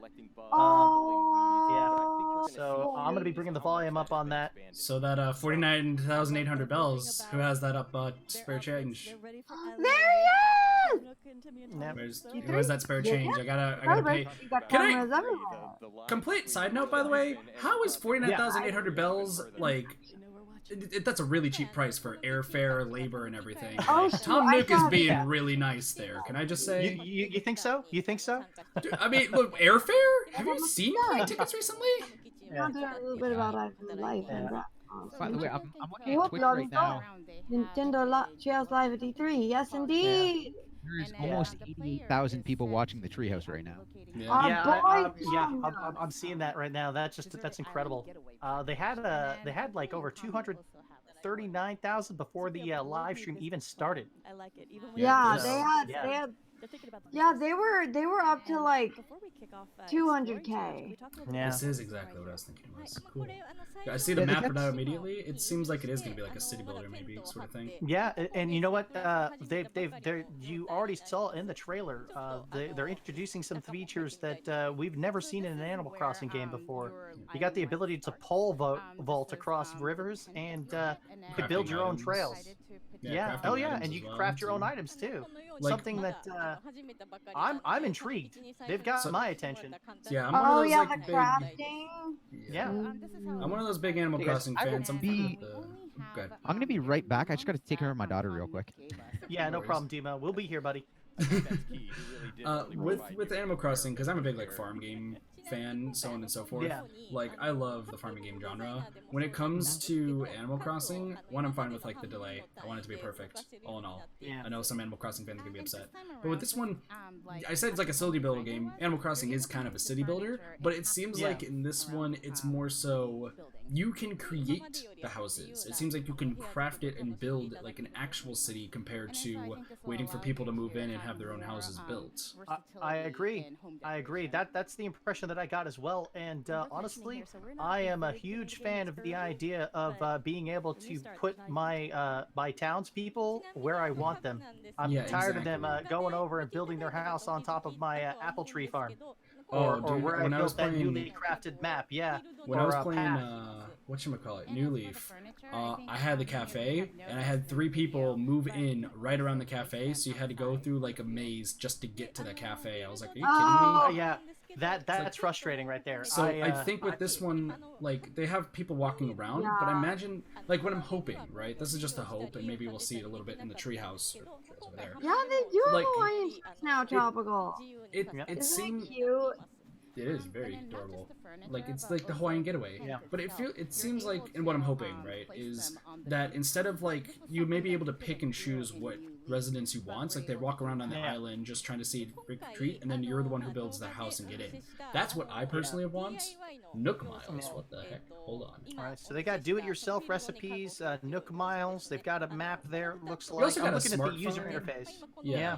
What was the Nook phone? Yeah, I mean that's what they're on right now. By the way, if there's the wetsuit in this game, how is that phone not? Is that phone waterproof? I need to know. It's IP67 water resistant, or IP68 water resistant. One of them is the DIY Mason asked James, you have played Breath of the... Yes, probably. Probably Mason. We might have to go back to Breath of the Wild you know, for the hype, the Breath of the Wild hype for. I was gonna say one last thing for Breath of the Wild, by the way. Thank you for the Was it just me, or subscription, my friend. did the castle just raise into the sky? It looked like it was rising. Yes, it did look like it was rising. So I feel like the castle in Breath of the Wild. That was the last thing I was gonna say before we went to Animal Crossing. I was like, I'm pretty sure if everything is taking place in that castle, I feel like it's gonna be a sky area compared to ground. Yeah, looks like they're you know, showing off the crafting portion. Yep. Flimsy. You can probably go from flimsy. Oh, and there's resource management. My nightmare. I play my time at Portia and Stardew. Oh no, this is bringing back memories. What? I guess you know, I've not played Stardew Valley, but I imagine that this is kind of a similar aspect. They're borrowing that aspect from Stardew Valley. They're like adding. They're like adding this.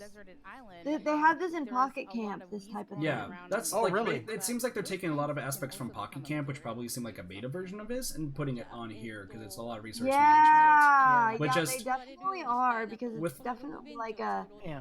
It's like a camping You know what? thing.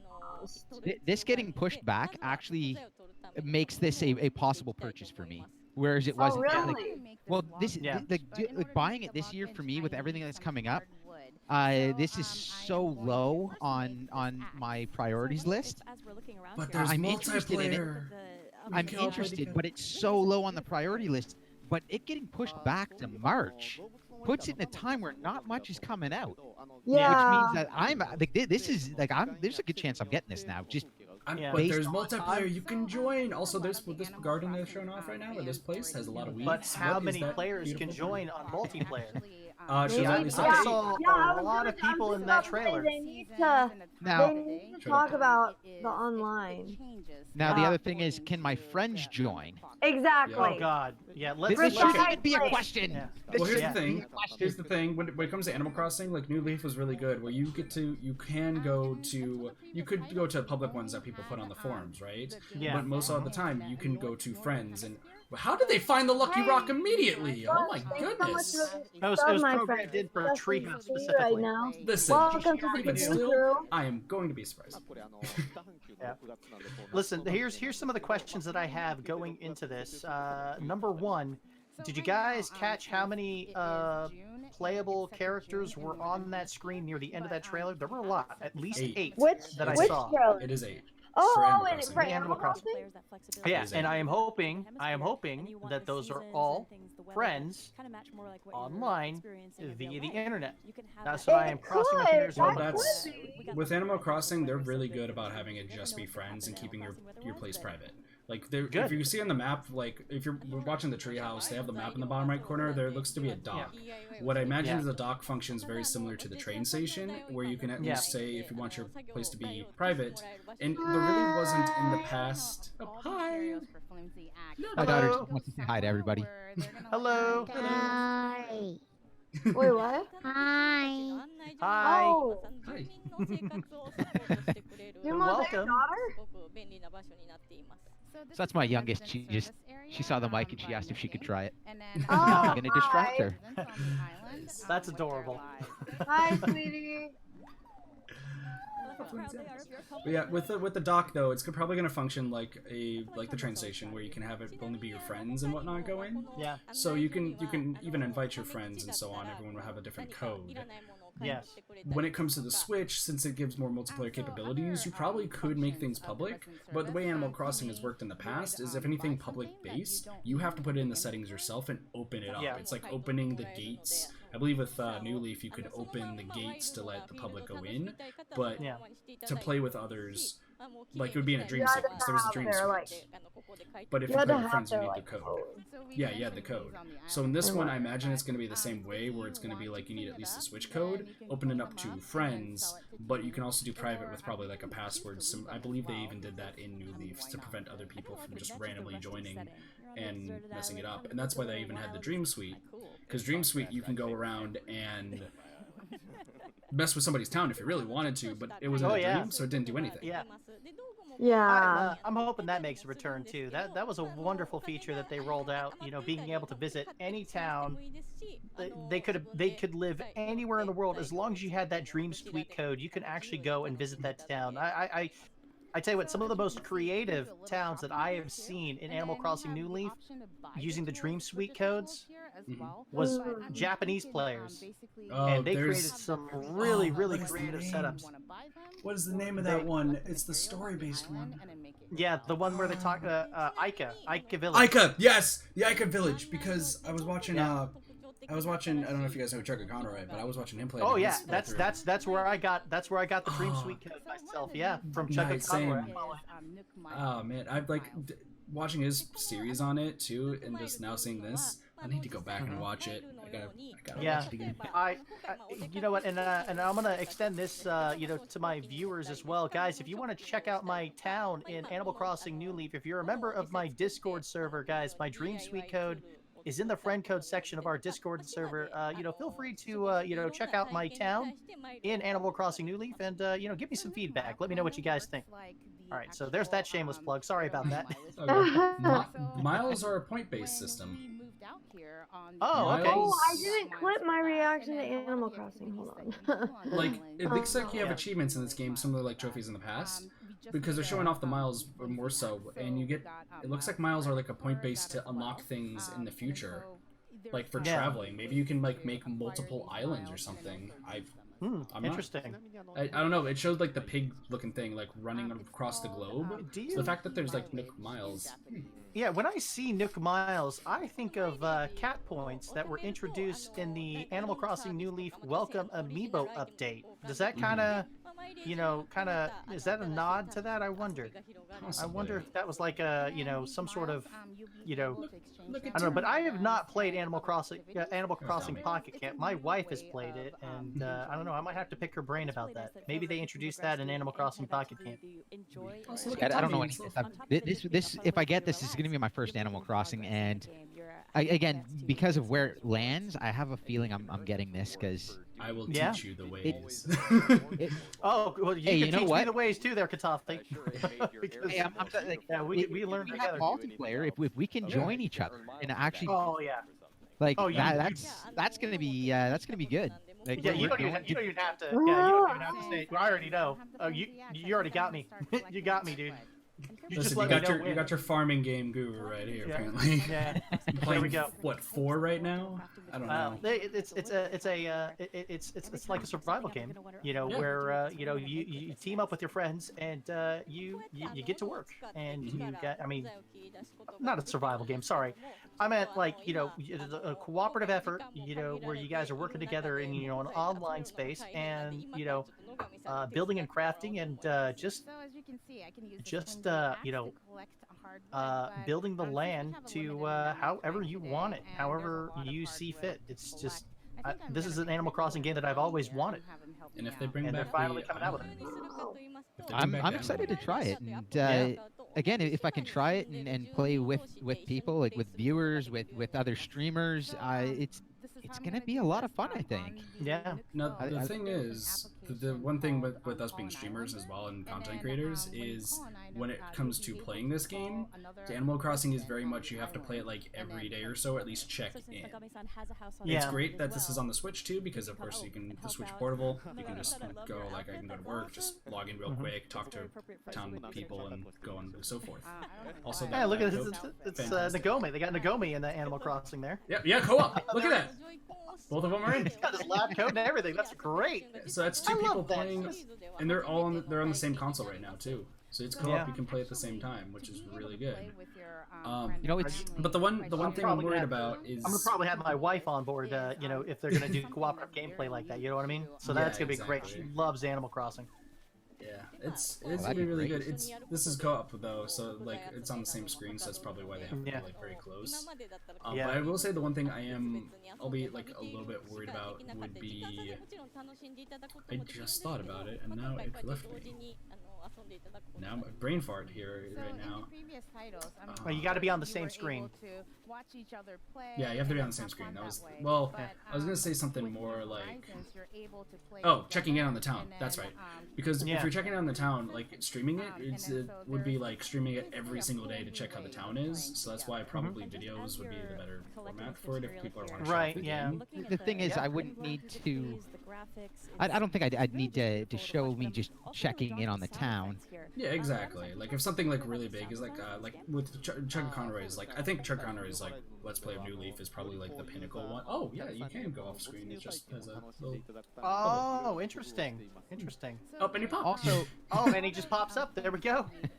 Also, just like to point out, you saying that it's a check-in every day kind of thing, to me means I'm buying that digital.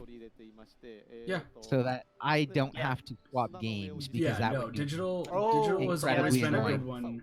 Digital's always been preferred for Animal Crossing. Yeah. Because like that's one thing, like my multiplayer games, just because I flip through them often, they're all digital. Yeah. And so this one here is going to be digital just so that I because I get a single player game, it goes in the system, it stays in the system. Right. I was going to do digital for Pokemon just because I can flip back and forth, but because of the flooding and insurance claims, I'm going to end up with a second Switch.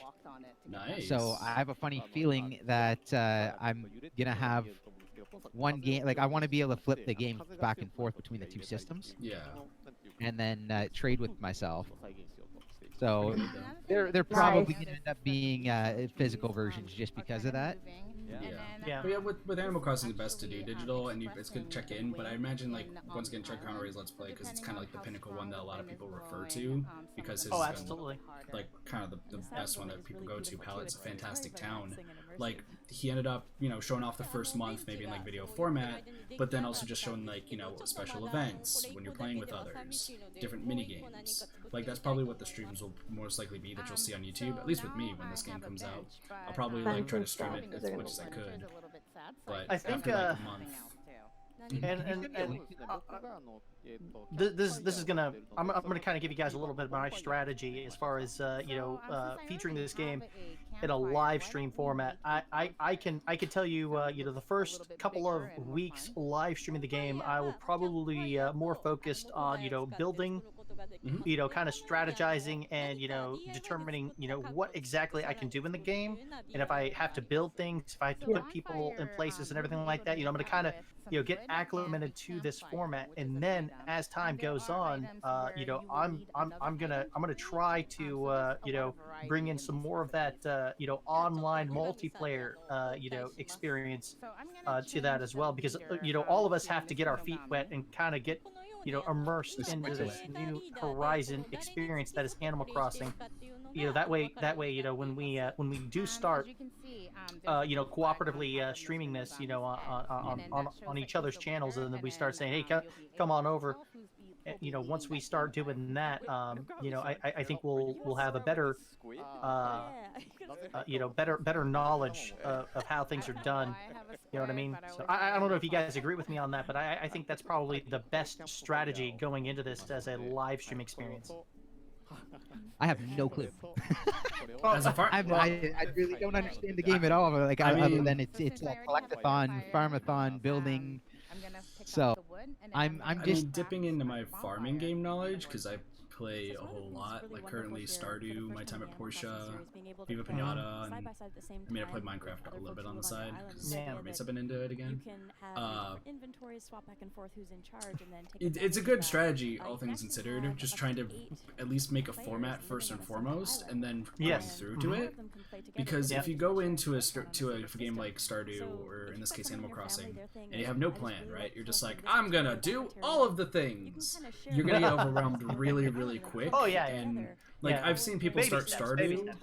I've seen people start Stardew. I'm like, I'm gonna buy every single plant ever. Then they forget to water it, and now they're in debt.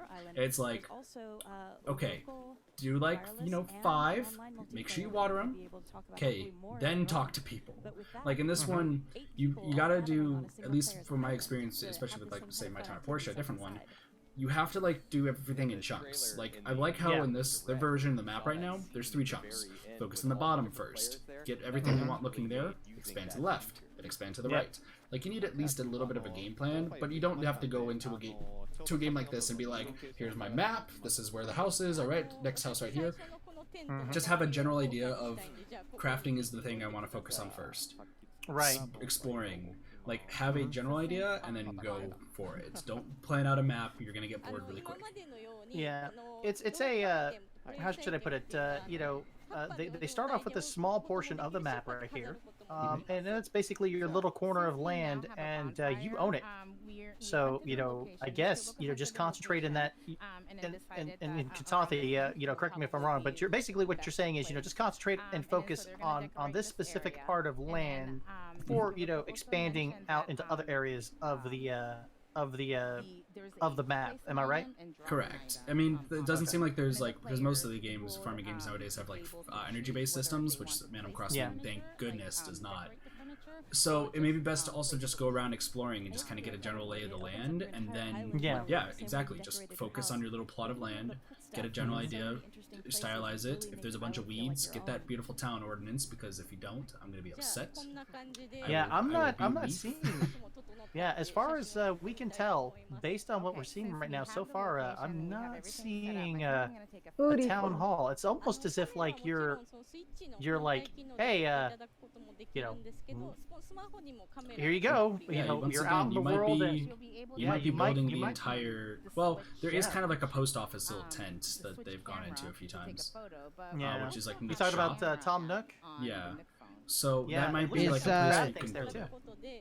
This one might be on vouchers. Ultra's saying he's going to be abusing the vouchers as much as he can this year. Oh yes. Those vouchers that they announced during the during that Nintendo Direct. Oh gosh, I forgot. When was that? When they introduced those vouchers? Was that during the Super Mario Maker 2 Direct? I think it was. Yeah, it was. Oh, okay. The other thing that came up is there's a lot on sale right now in the eShop. Oh, really? A lot of stuff, 30, 50, some smaller stuff, 90% off. Skyrim's 50% off. A bunch of the Final Fantasy 12 is 20% off. Wow, 12. Final Fantasy 12, 20% off. Yeah, 10 and 10-2 is 20% off. Guys, if you want Super Mario Odyssey, if you don't have it yet, it's $40.19 US MSRP. They discounted it. Wow, yeah, there are a lot of discounts going on. See all games on sale. Yeah, up to 50% off on digital purchases right now on the Nintendo eShop. Wow. Unravel 2 is 50% off. Wow, look at that. Dragon Ball Z Fighter. Or Dragon Ball Fighter Z, $41.99. That is amazing. Is 25% off. Wow. Side note, I'm still upset they didn't show off Ninjala. Just saying.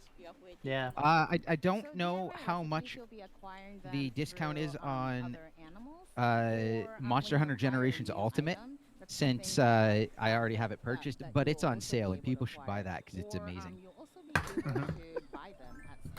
Oh. Yeah. So speaking of games that I'm playing with people, Depending on how maybe a friend Kit, of yours Yep. have been experiencing life did on your you island and what did you activities see do, Marvel you might Yes, Ultimate I Alliance did. 3? collection of recipes at your I did. disposal. What were your thoughts? So then Because when you I have am a more chance to excited get for that together than I and am play the together, it Avengers might be, project. oh, you know, by the way, what have you Same. been making? What a- I what keep a- forgetting Yeah. Ghost Rider's part of Oh. Marvel. Recipe. I keep forgetting Like a Ghost nice Rider's way part of to Marvel. kinda share that knowledge But and yeah, adventure. I'm super I was stoked. so excited by that. Because so with Marvel, when it comes to like Marvel and such, my roommates are big. They have a game called Legendary. I don't know if you guys know about it. It's a card game. They have literally every card in existence for all of the heroes, which equates to like X amount of dollars. Like it's insane. But like they're huge Marvel fans, and like watching that, I'm like, oh, I recognize some of the heroes from the game itself, and then like I get to play as them when that game comes out. So I'm stoked for it, and I'm not sure what to fully expect at this point because I'm like there's so much just packed into one place. That game, it's like basically a four-player beat 'em up. Yeah. With RPG elements and teamwork elements. So like you can combine attacks. Yeah. You can build up passive stats and new attacks. Oh wow! Also on the eShop, 67% off Mario and Rabbids Kingdom Battle. That's a fun game. Get it. Wow, 50%, really? 50% off Doom. Wow. 67% Is it off. like the E3 sale? Yeah, it's Yeah, E3 guys, sale. well, I did this last year. Yeah. It's $100 off of like an Xbox. All Xbox One consoles are apparently like $100 off for the week. Dang. Oh really? Well, By the my way, I'm credit picking up card's a gonna 1X soon. I guess. Oh, nice. Dumo, I'm gonna be with you. Now that you told me that, I'm gonna man. have to go get that. You know, Oh the man, thing is, guys, I I'll be don't- I honest don't with you, need I don't see Final Fantasy VII getting an Xbox release. What's up with that, man? That's for a I'd go Square pick up Enix an Xbox conference. One right now, I but don't know. they're not doing Money. they're not doing they're not Is doing it the exclusive to 7 million. PS4? Yeah, Yeah, it's it's gonna looking be on the PS4, but they're not releasing it for Xbox One. Right, so it's exclusive. I Starlink guess, is yeah. 50% off. Starlink's Oh, great. yeah. The Yeah, story definitely. but There's Yeah, some Kazoo, you really feature big that on your games channel. on here. For Animal Crossing New Hmm? Horizons. What's Yeah. up? Thank you so much, Sam, Kyoko. Yeah, Kazoo covers it. and Kit Rico. covers it. And, coming What? up Yeah, next, on consider Starlink. GTA 5, Starlink. The Legend of Ooh, Zelda: Link's Wolfenstein Awakening. 2, Stay New tuned. Colossus is 50% off. Wow. So many games. There's big stuff, and there's a ton of indie stuff with like there's- massive stuff off. I was gonna say, let's talk about some of like the smaller games as well too, because I know we've been talking about like Pokemon, Animal Crossing, Link's Awakening. They're gonna be showing off for a little bit here, but I feel like we should also give some like mention to the indie absolutely. games and the smaller ones. Absolutely, Is there any yeah. for you guys? Are there any that like caught your eye that like you might want to look more into? Well, Cadence of Hyrule's got my attention. I'm definitely going to be picking that up or buying that. I guess it'll be a digital release only. I didn't see anything regarding a physical release, but Cadence of Hyrule is definitely one that I'm going to pick up. Okay. Cadence of Hyrule, I'm not interested in playing it, but I'm looks so interested in watching it. True. So I will be watching you guys play that. Oh, okay. Thank you. For Cadence of Hyrule, Crypto Necrodancer did end up getting a physical release, so I'm not gonna be surprised if it becomes physical. But yeah, by the way, $3.99 right now on the Nintendo eShop for Crypto the Necrodancer. Wow. $3.99. Yeah. Fun. Regular price $19.99. Travis Strikes Again, No More Heroes, 30% off. Yeah, to that one, yeah. too. They've got a lot of good sales going on. Kazoo, by the way, do you have an indie game that you're like point out? I'm just kind of going down the list. What's that? Do you have like a smaller indie game that they Any indie announced games you're interested? that you're interested in that caught your eye? Well, I mean, I think Cadence of Hyrule looks pretty cool because, of course, you know, I like Zelda. Yeah, speaking of Zelda, they're showing some Link's Awakening gameplay footage from the Treehouse event on the E3 show floor right now. So it looks good. So cute. It's really good. It's adorable. I like it. I do not like the character sprites, but the rest of the game looks so amazing. I and know. I'm sure by the end of it, I'm gonna love the character sprites, and I won't imagine them any other way. But for now, I'm looking at them being like, I wish they would have made Link less plasticky. Yeah, it'll grow on you, I'm sure. It'll it grow. will. I have no doubt. No doubt. Yeah. All right, and so Cadence of Hyrule, you got 2 votes for. Dumo, what about you? Also Cadence of Hyrule, or?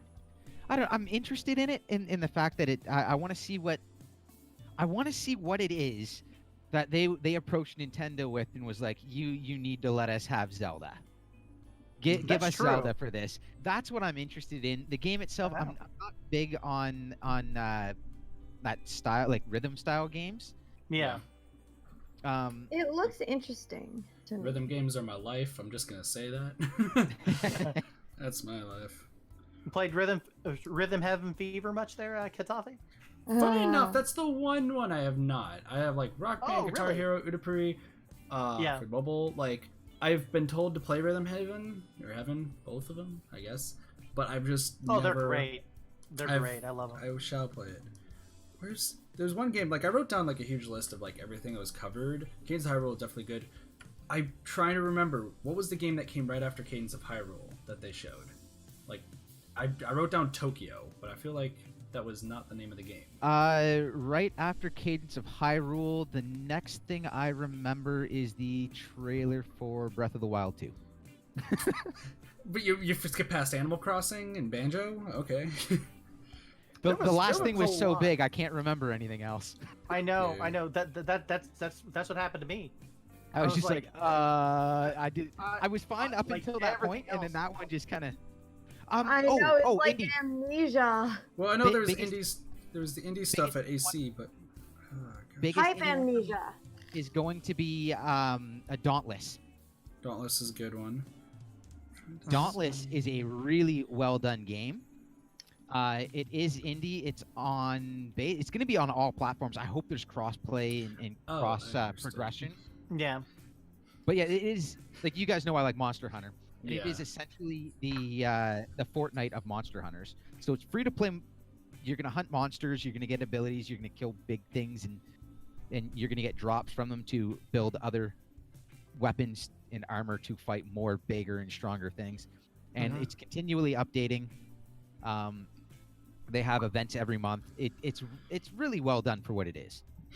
Nice. Yeah. Dauntless. I could see this taking off. Once it hits, I honestly think once it's on Switch and it's now on all platforms, I believe the next place they're going to put it is mobile.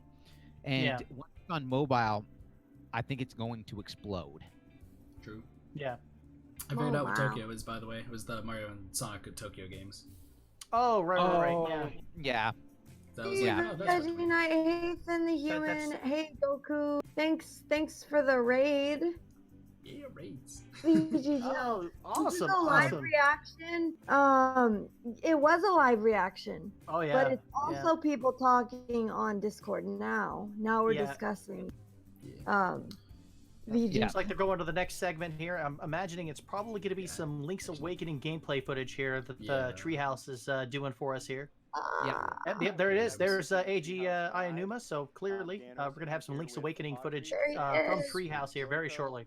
Our boy, AG Ayanuma. So, I guess jumping into Link's Awakening, who here's played the original?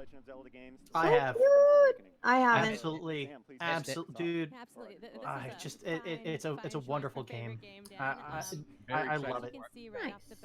Yeah. I'm honestly more excited for this than getting like some of the N64 games, just because I've never played this, and I've played the N64 games recently on 3DS. So yeah, this to me is awesome.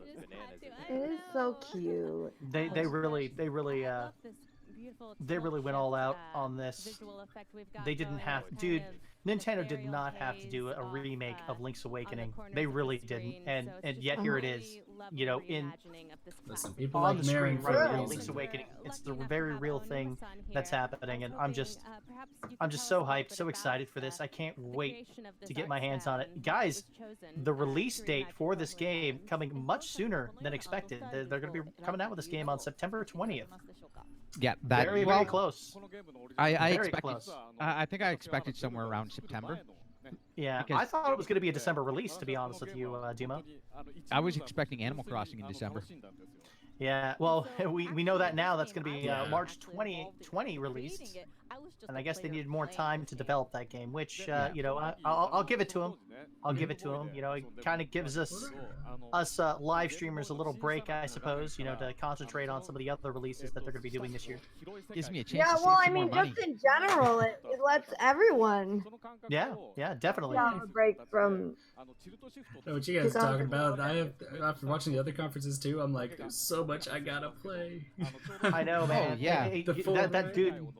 And you know, I've been so, you know, I'm happy, I'm excited for all the great video game content that's coming out from, you know, for all the consoles, but you know, I'm kind of, you know, relieved that I've resigned myself to, you know, being focused on one platform only, and that is Nintendo. Because if I had to take my pick and just, I mean, it would be difficult, you know, with all the different games that are coming on the multiple platforms, you know, and I'm sure you guys are probably, you know, in the same boat in regards to that. Yeah. Welcome to my life of playing everything. Everything and anything. Oh yeah, yeah. Legend of Mana. That's right. Going back to what Katsathi was asking about. Yeah, I Collection of almost forgot Mana about that. is Yeah. on the eShop now. It's $50 Canadian. So Oh, wow. you're looking what, 40? Probably be 40 US. Yeah. Oh, the Contra collection. There's another one. I was gonna say, Contra's up. can we also talk about real quick the fact that they brought back Contra? Yes. Yes! Oh my gosh, I thought that was so interesting. Yeah. Like I saw, as soon as I saw like the bullets, I was like, they didn't. They please tell me they didn't. Did they? Yeah, they did. they did. Contra Collection, how many games? 10. Oh man, there was a lot. 10. Yeah, there you go. Yeah. Sorry, how many? 10. 10. 10 Oh Contra my games. god. Yeah, it's a lot. That is amazing. Unfortunately, I will not be featuring that on my channel. There's just too much, guys. There's way too much, man. They went overkill on this. I'm like, hey, by the way, you know, we know we're not like all the other, you know, like Sony, Microsoft. By the way, here's 60 games. I'm just like, what? I want to count up how many games were announced with all of this, because you know, that's a lot. 17, 18, 60 games from Microsoft was pretty crazy. Yeah. I'm gonna say about 28, 29, because I wrote down, I had a note card while streaming, just like writing down and stuff, but I didn't write down all like the indie games at like the last break. So I'm gonna say about 28, 29 is my count. 28, 29, but then you have like one of those is 10 games. Yeah, one of those is 10 Speaking games, of, another is like 5 because of the Legend of Mana. Yeah. Speaking of indie games, you guys do know that they are going to be coming out with an indie-specific Treehouse event on the in 2 days. on the Yeah, third day. on Wednesday. Yeah. Yeah. Or tomorrow. So Nintendo showing some love to the indie developers. So They I mean, always much like do. Independent Indies Direct. Yeah. Yeah. So very interested in that. That's gonna be an interesting show. No doubt. So I can't remember which channel it was on, but there was an interview. Might have actually been Super Metal Dave. Had an interview with one of the indie developers. I think it was a SteamWorld indie developer, and they were saying like they're basically treated like any like AAA developer by Nintendo. Nintendo, like, they literally were brought out to dinner. Nintendo paid, and come on, and he's sitting between like CEOs and like major game developers are like all around him at the table. And he's just this, you know, he does his indie game that's like barely reached anything that these people have reached, and it's like you're just they see like you're just one of everyone. Like you're not different, you're not lesser. They treat you like everyone. They treat you really well. So that's good. And you can see that in the way that like not only are they doing a great thing, getting like it's selling like indie selling so well on Switch. Oh yeah, They sell definitely. incredibly well. And then on top of that, Hey, Daniel David. Nintendo's taking Yeah, care I know, Goku. I know you rated me. I said thank you for the I would really love for Nintendo to come up with like a much more organized eShop, you know, They need to. storefront. They really do, Yeah. because they've got a lot of games available on that system, or I'm sorry, on that storefront. That when you go to it, it's like, where do I begin? You know, it's like, how? I mean, you could I search feel via genre, that, but yeah. I find that the storefront on other, digital storefronts actually look more appealing. Even the Wii U version of the Nintendo eShop. I mean, although it needs some love and work, it's still much better to look at than the Nintendo eShop on the Nintendo Switch, in my opinion. Okay, so real quick, Gamer Annie just told me that Dauntless is cross-plat between PS, Xbox, and PC, which means What that is? it should Dauntless. So Wow. I'm expecting Switch to be added to that list. So even more excited. Wow. As for the eShop, they need to find new ways to sort things. Oh yeah, definitely. They should definitely have like an indie section as well. Like it's one thing to have the indies out with everything, but I think a specific indie section would also help indies a lot more than it would hurt them. Like don't relegate them like, oh, you're indie, you stay in the indie section, but like have a section, because there's people out there that literally just want to find indie games. They don't want to see anything else. And that would be a great way to do it. So just they need more folders, more ways to find things. So that leads me to another thing. My one disappointment from Nintendo here is they're not doing anything right now for any of their online services. No, so they are not. Nintendo Switch Online is still crashing and burning with a broken that's NES accurate. emulator. Yeah. The eShop isn't getting an update. Like this stuff needs to happen. It needs to happen sooner than later. Yes. Oh yeah. Especially the eShop. The eShop's becoming like, as much as I hate the online and as much of a ripoff as it is, and a sore spot it is for me, and I've made that very well known, I think. Other than that, like, it'll do. Like, we are playing games online. You know, we can find, like, when we get our games, we can play them online. There's nothing else we have to do other than pay this paywall.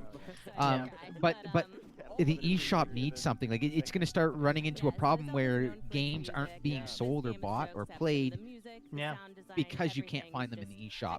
And that's something they need to address. They actually need to Hey, address. Relia. Rather than something I just So want now them we to will address learn more really about badly. the Hollow Knight Can I also Silk say Song. though a bit of a counter argument though? Yes, wait, I thought that was Wednesday. Is it Thursday? What is? What? I missed something. The indie-focused Treehouse event is on Thursday. Oh, okay. Okay, cool. Yeah, Relia, we might learn more about Silk Song. Yeah, Silk Song looks good. I was gonna say though, counter argument to the counter argument real quick to the online stuff, at least payment. Yeah, go ahead. Because I don't really have. I know like there's the NAS emulator crash and burning. I agree with like that like need to be fixed, as well as the eShop. Nobody wanted it. Nobody wanted it. I didn't want it, but it just so happened to happenstance be a part of it. Well, at least as far as the online goes itself, though, slight counter argument I guess would be the Game Pass for Xbox.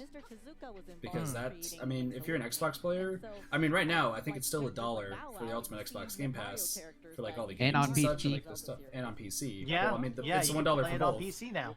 But for online, like, there's always been this talk, and I don't really talk about it too much there, but the talk about like the pricing for the online or for Nintendo being unfair and so on and so forth. I've heard a lot when it first came out. It still seems like a constant, but my always counter argument has been the Xbox, because theirs is monthly, while the best price, like that same price, is yearly for Nintendo.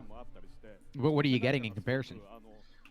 Well, you have well in the past though, for the the past for the Xbox, right? Like past, that was your online, like the same system that Nintendo has right now for the online was the Xbox Gold Pass for 360, and I believe it was a little bit for One until they like narrowed that out. Now it's a lot of like the games and access to the shop itself. You need that Xbox Live, you need that Gold Pass. Has it changed recently? It's possible, but $15 a month there to get access to a shop, to get access to online there, that was still in the past. It still is a little bit the case now. Yeah, you get like 326 games because it counted, and I'm crazy. And right now it's $1. $50 a month? 15, 1 5. But that same price, I think it's either 15 or 19.99 US dollars, USD, for Switch for a year. I'm pretty sure someone's fact checking me right now. Which I don't mind.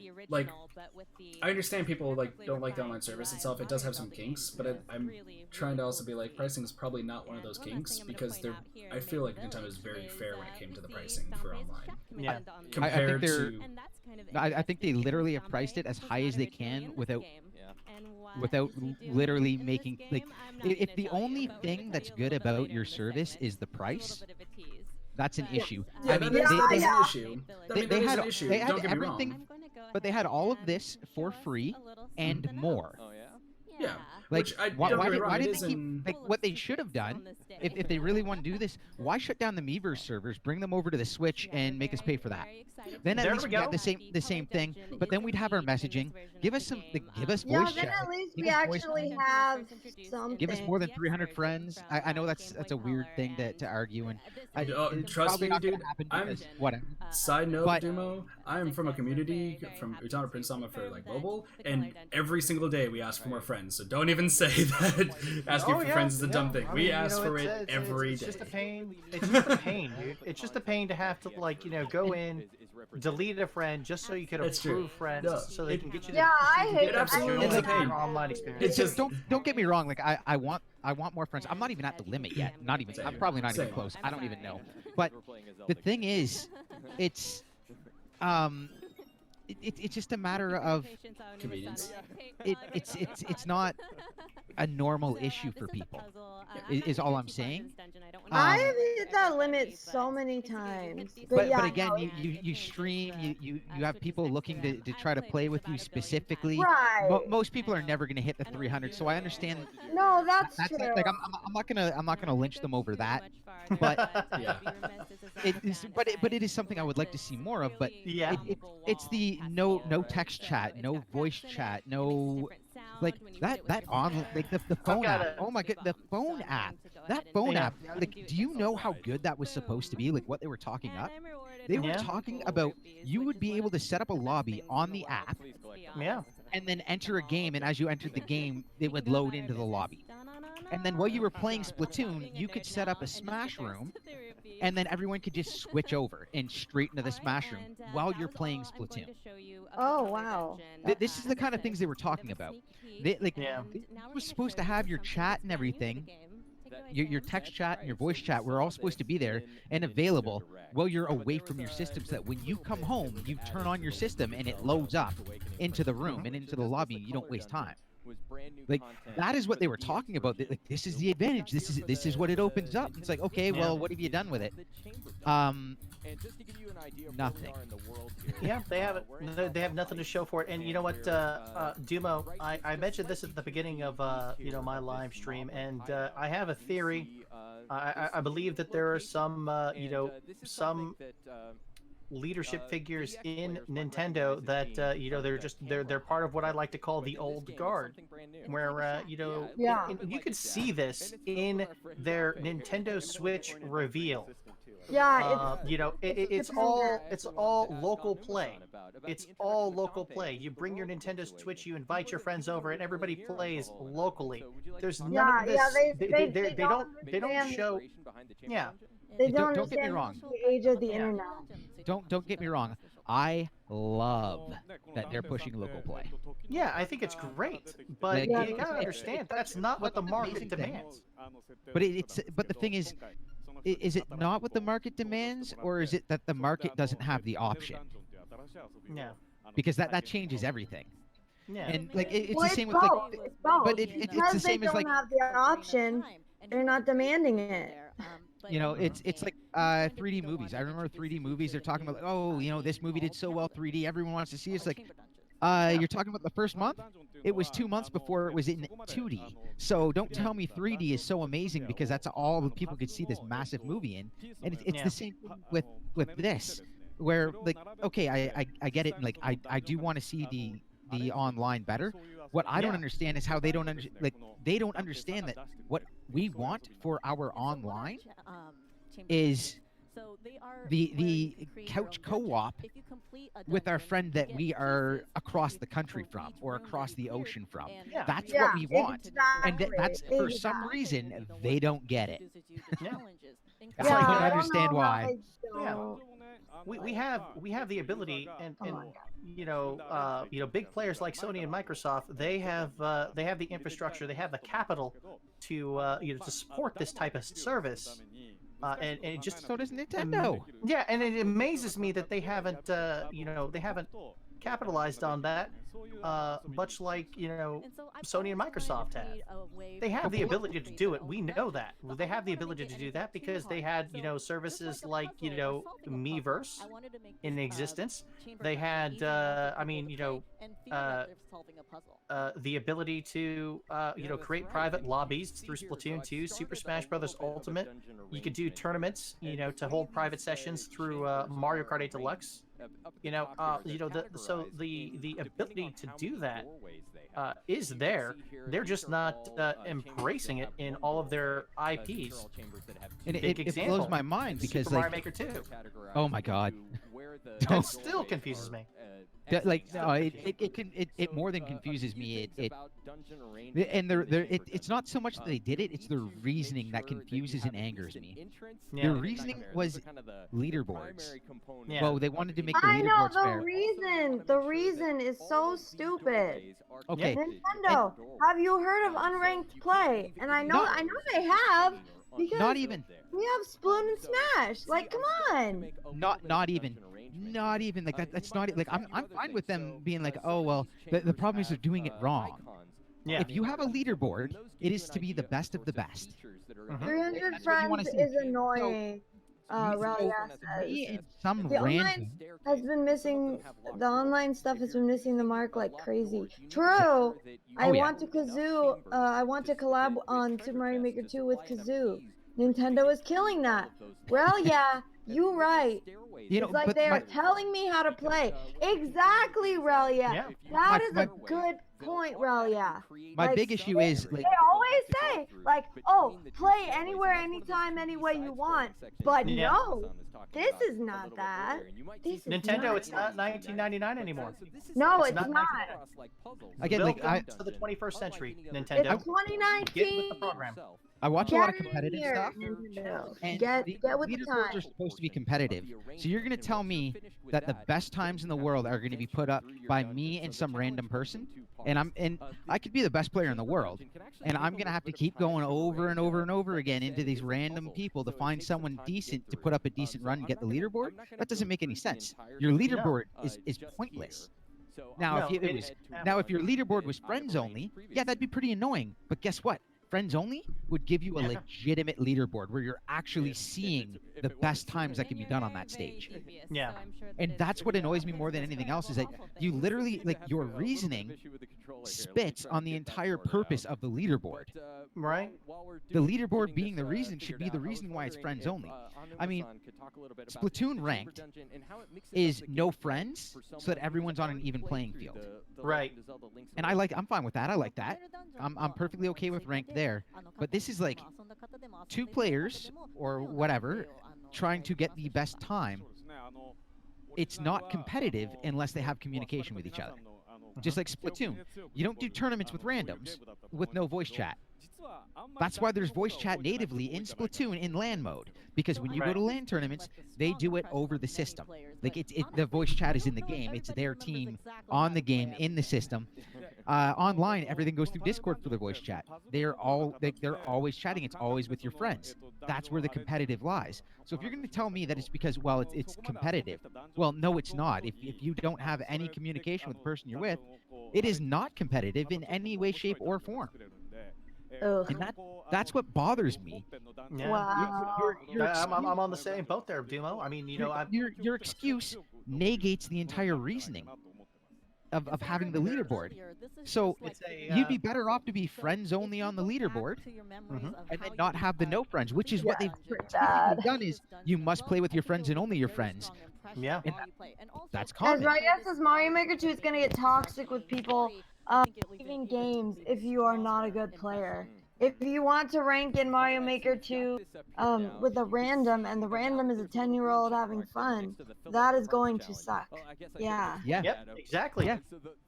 Relia just brought up a very good point, and that just reinforces what Dumo was trying to tell everybody. Exactly. There is somebody in Nintendo's leadership that clearly does not have the foresight to understand what the demands of the consumers, the players, want. And this is a complete disregard to the consumer needs. That person, whoever that is, they need to have their position reevaluated at Nintendo. They are not for the company, and they are certainly not for the players or the consumers. So whoever that person is, I have no idea who it is.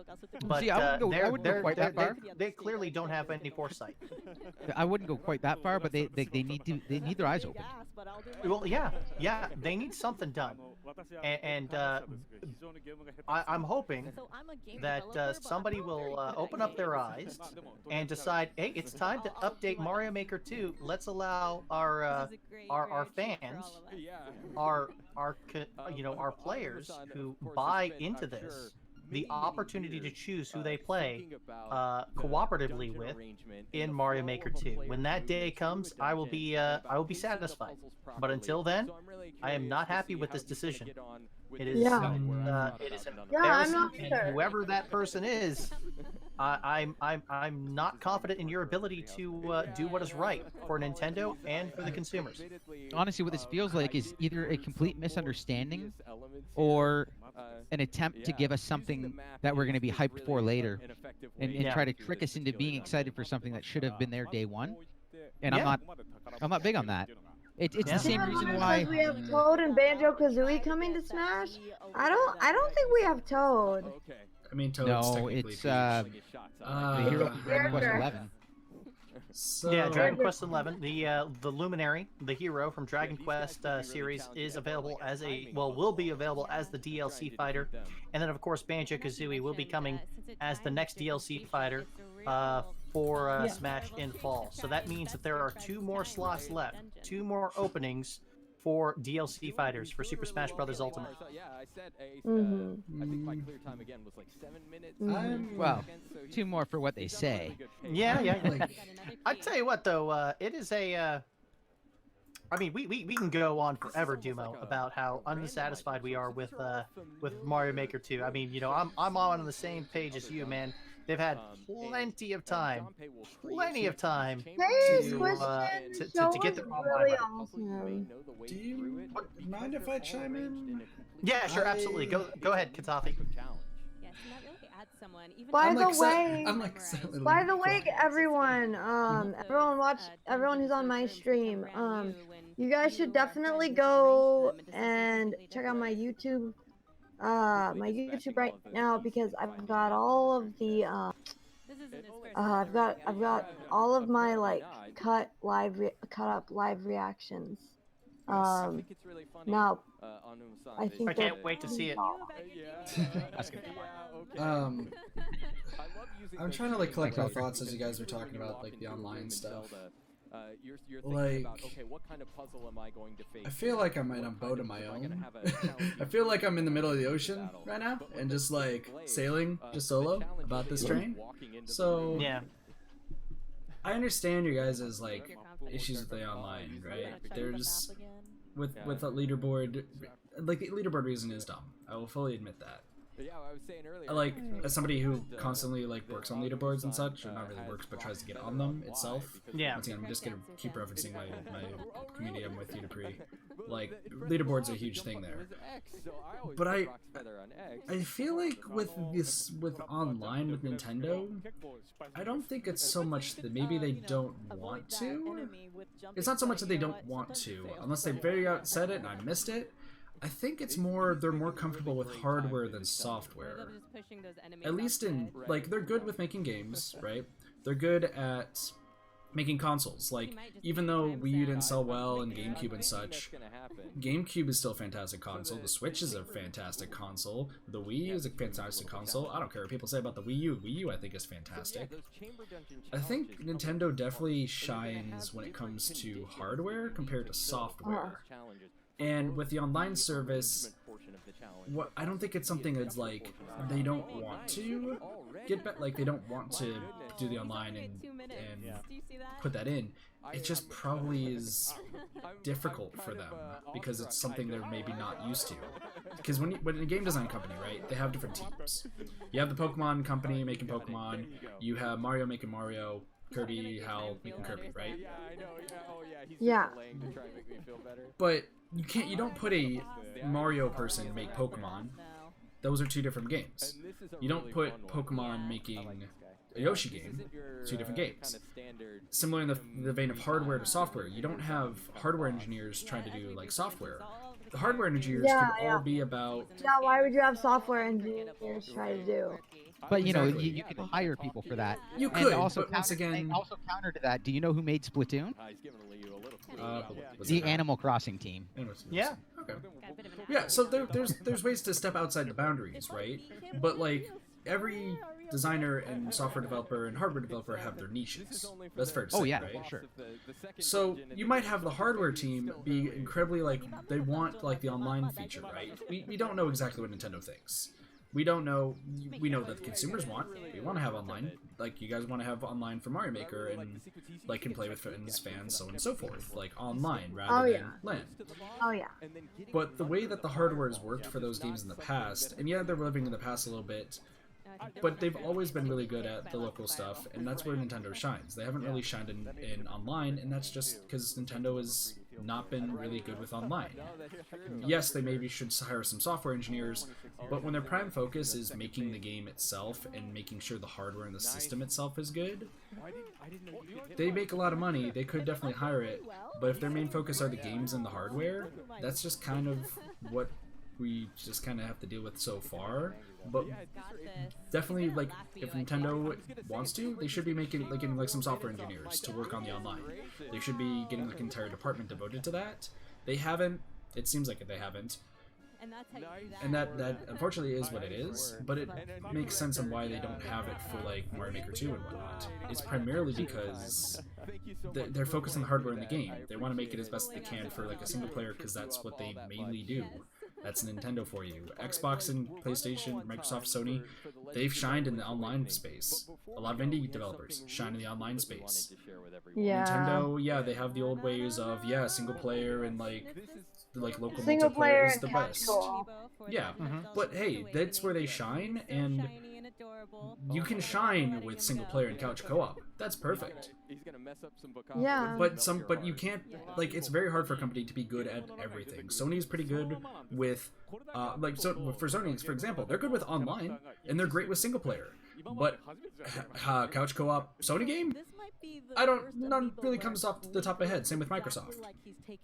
Yeah. And Nintendo's really good with couch co-op, and that's why when in high school, I'd always have my friends, we'd all get together and we played 8-player Smash once. We have tournaments for that, and it's just there's a different feeling for online and couch co-op, in my opinion. Well, I remember the days when we were playing GoldenEye or Perfect Dark. Yeah, I'd exactly. find my friends from high school, and we'd all we'd spend And hours, man, playing those games. And that's because and that's because Nintendo is really good with couch co-op and single player. It's unfortunate, right, that they're not the best with outline. What am I saying? But the online. thing, what drives me nuts is all they have to do is take the couch co-op that they do and put that online. But here's the thing the big thing with their online service that bothers me the absolute most isn't that we're paying for it, isn't that it's bad. We kind of all expected that at the price point. It's that they're not trying. What have they tried to do with this release? And that's my issue. If you keep trying, I will understand. Show me that you're trying, and I will give you time. I run out of patience a year later, and there's been no updates other than you're trickling on old ROMs. Yeah. But once again, their Yeah. primary Via thing an has been emulator, which is the same that they use in the NES Mini and the SNES Mini. Yeah. Which again, the emulator for the SNES is sitting there, the ROMs is sitting there. Yeah. But once again, Everyone's there's not complaining that much there's of a nothing there. software based. Put it on. Yeah. But they're also not very software based because once again, hardware is where they shine, and even though it's an NES emulator and it's a software that could be in the NES Mini, it probably is the same to be fair. It is. It's still a It's the software exact that, yeah, but it's still a software that, because I have the NES Mini playing on it, I have not run into any problems as of so far. We're playing like All right, didn't forgive have me, guys, but you didn't have online. Just so you guys know, there are featuring some Spyro footage in the Nintendo Treehouse event right now as we speak.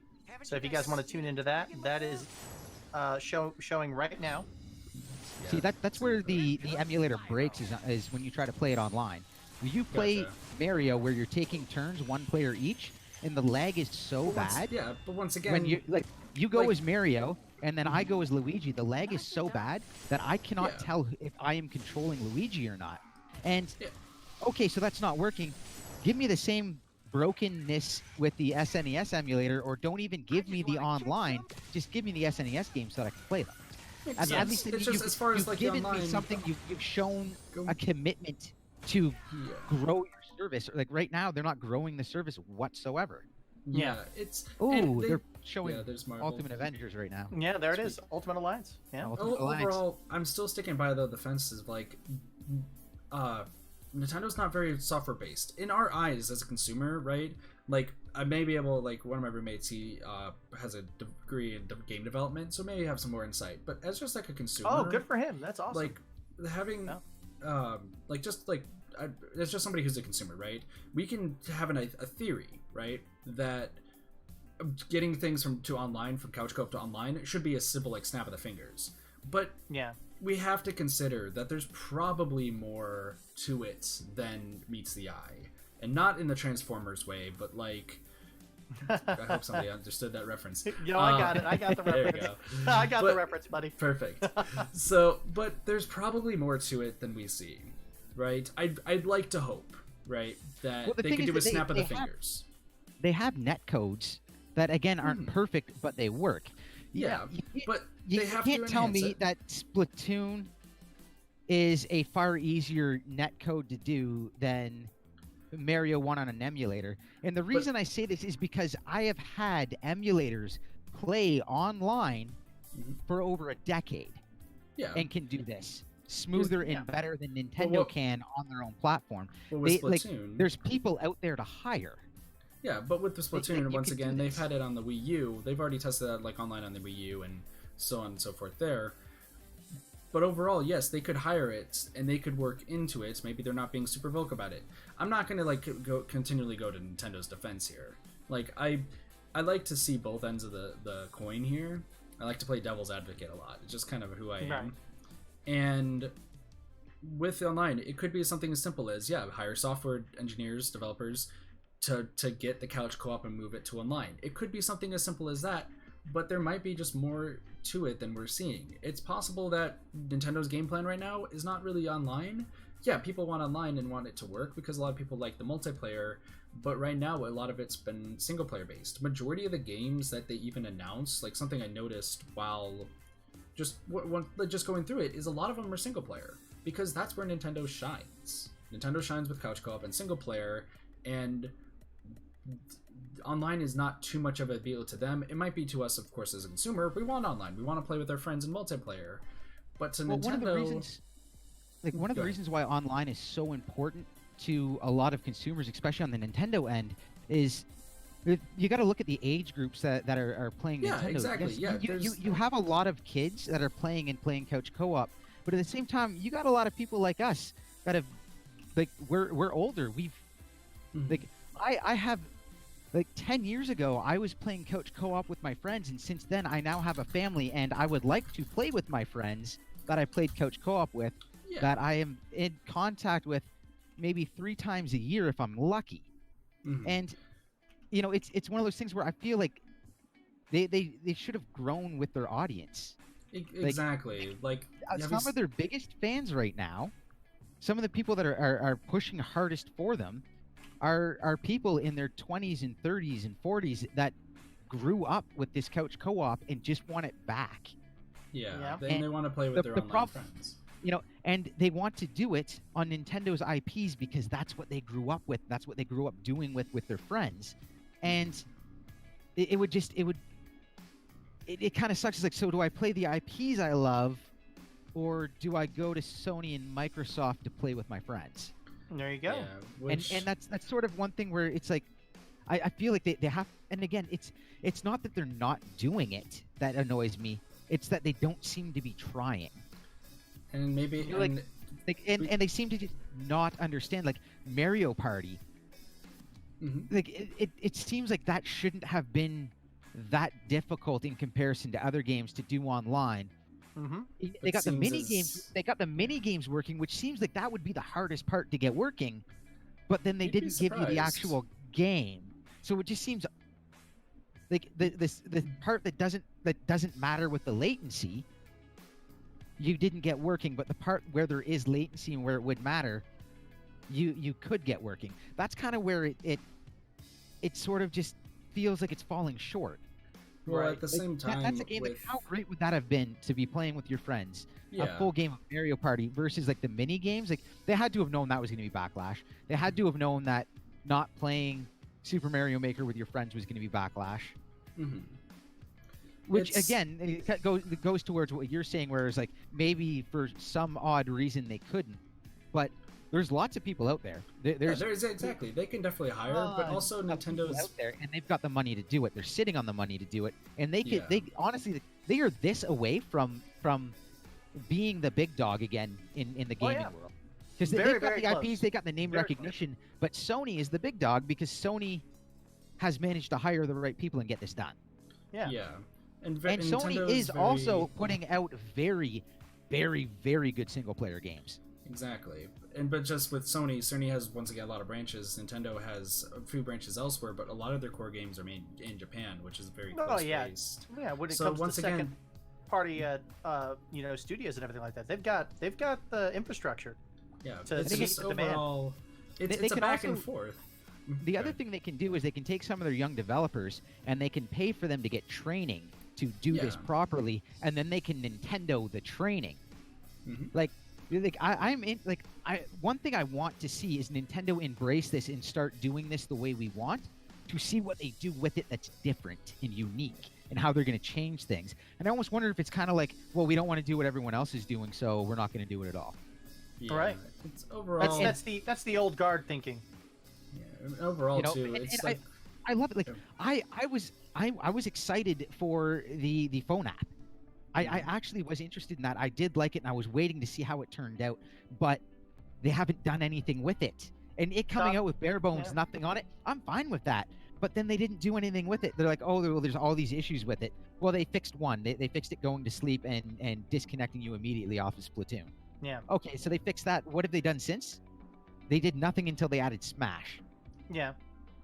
So there's a lot of different reasons, and like what there's a lot of different arguments for what Nintendo could do, what they couldn't. As it stands right now, they're focusing on their single player games and their couch co-op. If that's what Nintendo does, like, I fully agree, they should invest in software engineers and developers to maneuver it. But I also will, at least for counter bit for Mario Party, I'm somebody in the past who played on that Dolphin emulator while I was around, while it was popular, when I was younger, and Mario Party 4 was something I played online with friends all the time.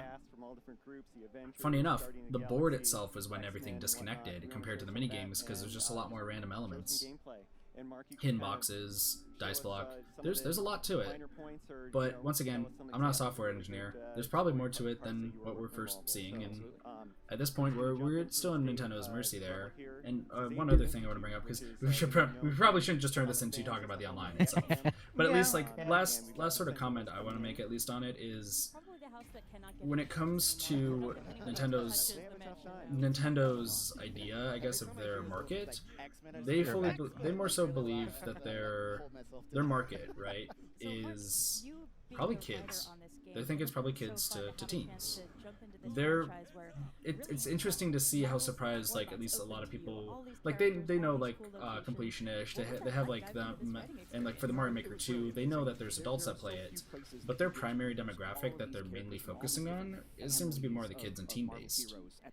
So that's why it's a lot. It's honestly frustrating for us adults that they kind of just shrug us off on the online portion when kids are mainly focusing on single player and playing at least like the game. Like they do the online, but they don't really mind the online being as it is. At least a lot of them. Even like my little brothers who play on the Switch, like they don't mind if it gets disconnected because they're still having fun playing the game. So there's arguments that we can go back and forth on regarding this, but I think that's a conversation for another day. Yeah. So, and to maneuver as well, Marvel is being played right now. Yeah, I see that. Yeah, they're featuring Marvel Ultimate Alliance 3, the Black Order, during the Nintendo Treehouse E3 presentation. Yeah. He is a lot of. I'm hyped to play this game, Dumo. I might try it out, but I don't think I'll be live streaming it, to be honest with you. Gotcha. Yeah. I mean, that's the thing. I've been getting more so into like that's why with all these games that they're announcing, like part of me wants to like play and like stream all of them just to give like a different taste. But I'm also somebody who likes to give games like all a chance, right? There's games that definitely get a lot of like attention. Like we gave a lot of attention to Animal Crossing, to Breath of the Wild, Smash. Those are definitely games that people should look out for. But I'm always somebody who's going to be, and it's been in my streams, it's also been just in my reactions too. Don't count out the little games. There's the Silk Song that announced, the new Contra games, Daemon X Machina, Astral Chain. I'm still definitely going to be trying that game out, Astral Chain, right there. Yeah, exactly. It seems like I was gonna say I don't know if I said this on the live reaction, but it looked like I don't know if you played the DS game Spectrobes. It's essentially like Pokemon, except instead of capturing them with like a ball, it's if you do enough damage, you can have them join your team. Yeah, and that's what it seems like Astral Chain is. But it's overall though, it's best to not count out the smaller games that aren't like the more popular ones, right? Panzer Dragoon also got announced as well. That looks good. Hyrule. Oh yeah, it does. Yep. There's. Do you think it's like a flying shoot 'em up there, Dumo? That's the impression that I got. I believe Panzer Dragoon's actually already a game that's out. It's like looks like Star Wars. Oh really? I have not. I didn't even know that. Because I know that I recognize the name. I've never seen it in action. Yeah, same. But there's all these like smaller games that definitely like people should look out for as well. Rather, like there's the big games, right? Everyone wants to focus on the big games. But well, that's the problem. There's so many big games right now. We didn't see anything from Retro Studios today. No, we did not. Oh, that's a good point. Good catch, Kazoo. Anyways, guys, sorry, but I have to get going. My wife's coming home. We gotta head out. We're doing some stuff involving the insurance and all that. So, not a problem, Dumo. I'm just gonna drop out of the conversation, and I guess I'll put up the links for you guys' channels, and then if people want to, they can head on over there. All right. So thanks for chatting, guys, and I will catch up with you guys a little later. And Kazoo, I'm waiting for that podcast afterwards. Oh yeah, definitely. We've got a lot to talk about on that podcast there, Kazoo. See you, Dumo. See ya. Bye, Dumo. Thank you for joining us. When is that gonna be, the podcast? Whenever you say it is. Yeah, exactly. That's up to you, Kazoo. Yeah, it's your show. It's your show. I mean, true. Yeah. But this. So Retro Studios. So here's the thing. This is the downside I have with game companies is there's so many game companies that I don't remember. I'd have to like see a game. Like I remember Platinum Studios, like when they announced that for Astral Chain. I'm so glad they're making it. But Retro Studios, what game do they make? Just so I'm like caught up to speed here. Well, there's been discussion that they had a game in development. Nobody knows what it was, but somehow it convinced Nintendo to basically drop development or restart development of Metroid Prime 4 and hand the keys over to them essentially. Gotcha. So we do know that. Prime trilogy. Yes, that's true too. We did not get a Metroid Prime trilogy. Wow, Kazoo, catching on all the points that we missed. That could be what Retro was working on. Yeah, it's possible. Like possibly. With a 40-minute long conference, right? There's not a lot that they can definitely show. There's a lot they can cram in. So, in the way that Nintendo has their direct set up there, like, I'm surprised that every time it gets to an hour, because there's just they want to show off a lot, but they really can't, right? Yeah. So that's why, like, I'm glad that there's a lot of the big games that got announced, right? I'm still like the two that I'm like definitely gonna be looking out for is gonna be Astral Chain, obviously, because that one just looks fantastic. But I also want to be checking definitely. out. It looks really, really good. I also want to check out like Silk Song as well and some of the indies too. Like there's a lot of games out there, and even with all the E3 itself, Microsoft, Squeenix, I call it Squeenix and Square Enix, Ubisoft. Yeah, I know. Yep. I'm one of those people. But there's a lot of games. Actually with this E3 in general, it's been nice to see all these different games getting announced and whatnot.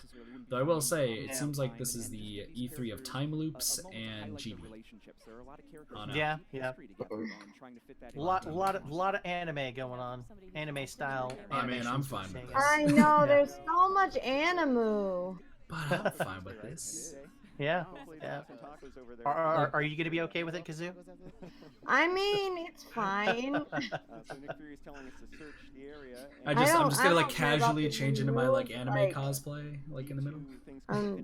Not my thing. Yeah. Hey, and with all games out there, right? Like, there's games for everybody. That's why, like, mostly. No, exactly. Nothing is really for everybody. Yeah. That's why I really like Nintendo's. Like, out of all the conferences I've seen, I'm still got to go back and see Ubisoft and Square Enix's, because I missed that from working yesterday. What I like about Nintendo's is that Nintendo at least shows off a lot of games for everybody. They don't just show off, here's every single anime game you need to see ever. They show off the variety. There's some people who are not going to care for Animal Crossing, but man, they got hype when they saw Spyro on Switch. There's some people, even in my chat, the Dark Crystal, the one from the very old movie, I guess. Oh, that's right. The one. I totally forgot about that. Good the only reason I remembered it is because I don't know if you guys know the Odd Ones Out. He did like a movie review of that same movie. So that was like, I recognize that because he talked about it, and there's a few people in my chat who are like, wait, that was what he talked about. Yeah. Like, and the Dark Crystal is a Netflix series. Exactly. It's exclusive to Netflix, and Netflix had mentioned that they wanted to do a game, and there it is. We have that confirmed. They're announcing like stuff for everybody, right? Because they're gonna have also people who are gonna be excited for Resident Evil for the Switch, who are not gonna care for Panzer Dragoon.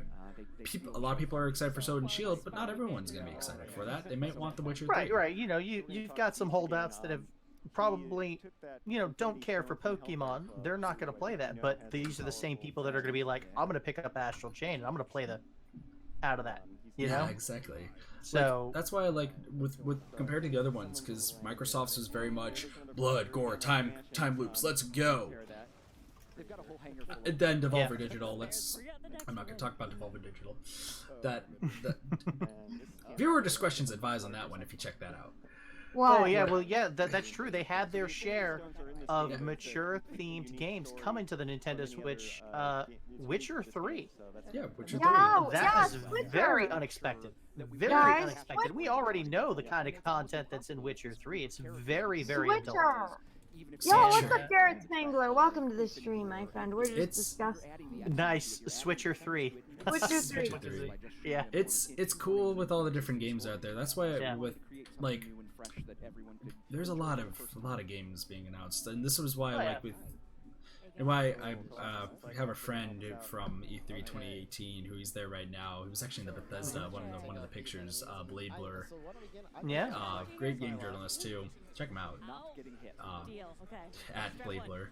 He brought up like last year for 2018, and this is something I even went into like when watching the conferences. That there's a lot of games, but you need to make sure you pick your favorites. You can't adhere to every single game, but pick your favorites to start off, and then have others tell you about the other ones so that you can get some interest too.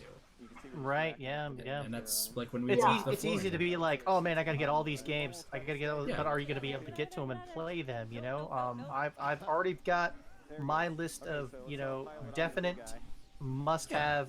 Definitely going to try it out and talk about it. And this is something live like, stream it and share those experiences with my viewers. So yeah, exactly. That's why when we went to 2018, I met him and like got to hang out with oh my gosh, Discord. We hang out with him and others. There was the common thing, and this is something that goes into like the E3 2019 too, and I feel like other people should understand is, well, being at E3 2018, there's a lot of games. You can't play every single game. But there are your favorites that you would wait in line for hours to play, right? Kingdom Hearts 3 was last year. 3, you mean, coming to Nintendo Switch with all the DLC? Yes, yeah, the Switcher 3. The Switcher 3. So there's a lot of people. There's a lot of people who'll be looking out for that. But make sure, and this goes for those viewers on all of our channels, the people in the future, like, moving on for E3, if you go back and watch all of the conferences, pick out your favorites from each one. Don't try to be like, I want every single game ever. Focus on the small ones, and then that way you can expand it out while there's like us that are talking about it. So those are my 2 cents. I think James, you had something you were gonna say as well, just adding on to choosing the games itself. Yeah, definitely the Nintendo first party titles. That's a given.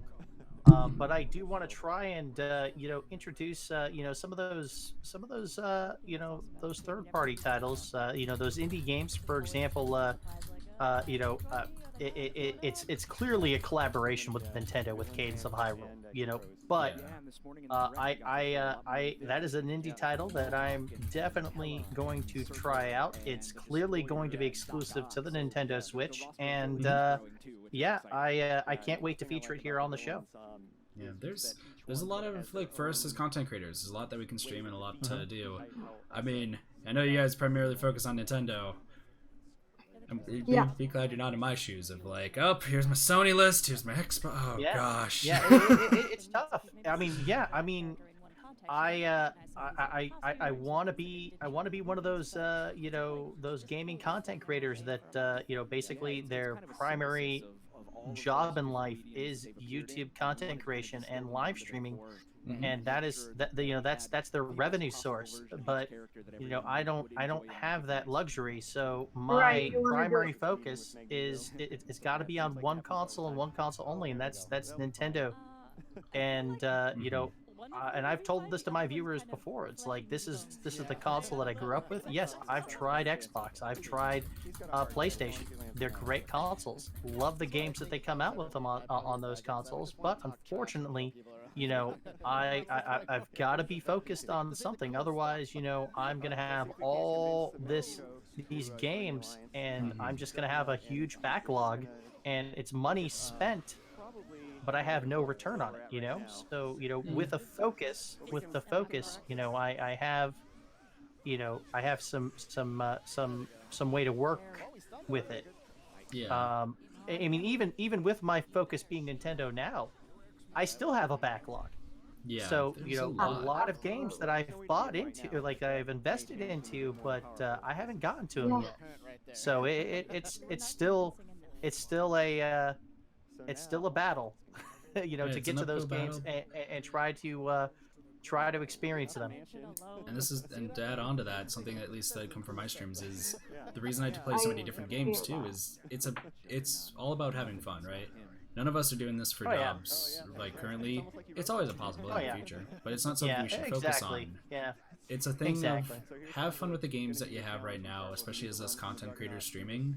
It's awesome, like with us talking right now with Dumo, as well with Kazoo here, James, myself. It's just fun talking about games with friends and just having fun playing the games.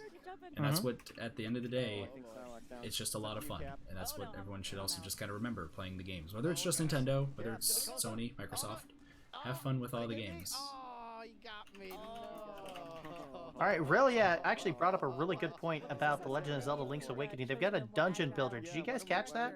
Yes. Hey, Nintendo. Yeah, they have a dungeon builder, yeah. Banjo-Kazooie is raring to go. Oh, I get it. Switcher. Witcher plus Switch. Yes. Exactly. Also, did somebody... Did he just say raring to go? Hold on. Yeah. I got that pun. Yeah.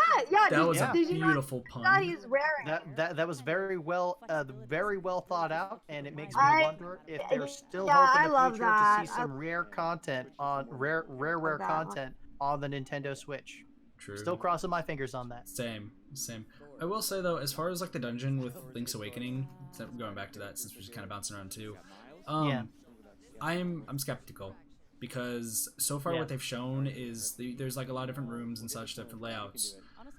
But it seems like the only like dungeon itself is just in the shape of a heart, and I'm hoping you can unlock different formats in the future to the point of like having like a giant one that maybe caps out as like just a giant square. As soon as there's a trailer that shows a giant square that you can just fill in different portions of and make your own map, I am down with that. But until then, I'm going to be a little bit like unsure. Right, because it's going to be annoying just trying to write heart-themed dungeons and Link's Awakening constantly over and over. Yeah, that's true. But it's definitely a nice addition to have, you know, that dungeon builder. Indeed. And I'm on the same boat with you, Katafi, in regards to expanding upon that. Let's hope that we're not limited just to a heart-shaped dungeon design. Yeah. I mean, it's cool nevertheless, but as soon as I see that open square where it's like you can create your own different pathways. Rareware? It's Jarrett. It's because Rare is the company that made Banjo-Kazooie. That's why. Yeah, Banjo-Kazooie was developed by Rareware. So was Perfect Dark, Conker's Bad Fur Day, and what was the other good one that they released on the Nintendo 64? GoldenEye. Yeah, they developed GoldenEye 64. Well. Oh, yep, that's right. Donkey Kong 64. They did that as well. Going back to Banjo as well. Something that because I look at like nitpicks. We talked about Breath of the Wild earlier. Anyone notice Banjo's design looks a little bit different? He does. Yeah, it does. It's very, very different from what he looked like in Banjo Nuts and Bolts. Banjo-Kazooie Nuts and Bolts. Exactly, but he also looks different from how he did in like the original Banjo-Kazooie and Tooie. Like it might not just be the fact that it's been enhanced, but it looks more refined. I guess is the best way to put it. Well, I know that you know, Nuts and Bolts, the way he was designed in Nuts and Bolts, it wasn't really. I'm going to be honest with you. I was not a fan of the Nuts and Bolts design of Banjo and Kazooie. But maybe with Super Smash Bros. Ultimate, they decided to go with that design choice. You know, to kind of fit in with the game. I mean, we'll never know exactly why they choose the designs that they do. The designs that they do, but I find that the presentation of his character in Super Smash Bros. Ultimate is agreeable.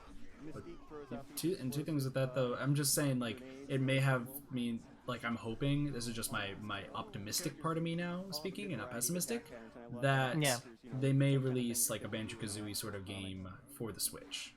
And do it in a refined I'm hoping so area. as well. I am hoping so as well. Secondly, and we might actually get that announcement in fall when they drop that when they drop Banjo as a DLC fighter. Exactly. That's what I'm hoping for. Secondly, and you know, even if it's a rare replay, at least I get to play my Banjo-Kazooie and Banjo-Tooie on the Nintendo Switch, which I am still hoping for. Oh, guys, I'm dropping frames. I think I'm gonna go ahead and head out. Okay, not a problem. And it might actually be a good stopping point, Katafi. True. Yeah, we're at 5 minutes till 3 o'clock here local time, so I'm gonna go ahead and noon. Yeah. What is this Deadpool making tacos? What is because this? It's Deadpool. He breaks the fourth wall constantly. This is what he does. He loves chimichangas. I mean, it's Deadpool. Look at that. Yeah, and he's a Marvel Ultimate Alliance. Yeah. Last thing I would say though for Banjo-Kazooie. Okay. Yeah. Last thing real quick though, I think the reactions of Donkey Kong, Diddy Kong, and K. Rool for Banjo-Kazooie, it was everyone in the audience. Just saying. Yes. Yeah. Exactly. Exactly. That was my last thing I wanted to say. So. Deadpool. All right. All right, Katafi, where can our viewers find you? Oh, yep. So if you guys do youtube.com/C/Katathi, KITATHI. I'm a variety streamer here on YouTube. I stream Nintendo, but I also stream a whole slew of other games, one of which I have to replay through because my computer deleted the save file for it. I already did. I disconnected apparently. Oh no. Oh yikes. And Yellow Kazoo, where can our viewers find you? Yeah, I'm youtube.com/theyellowkazoo. I'm also on Twitter, twitter.com/theyellowkazoo. So, yeah, come over and visit me. Say hello.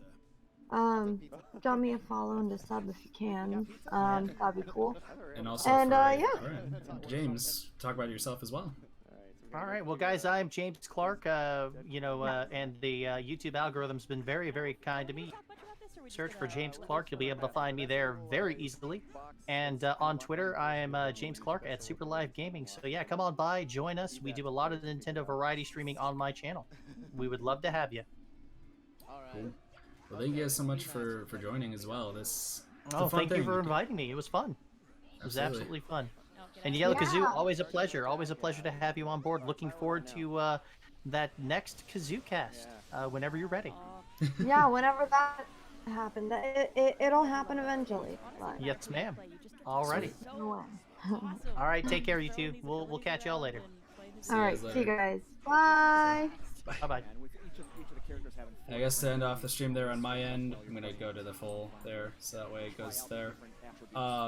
Thank you guys so much for watching as well, for the live stream reaction as well as the chat afterwards.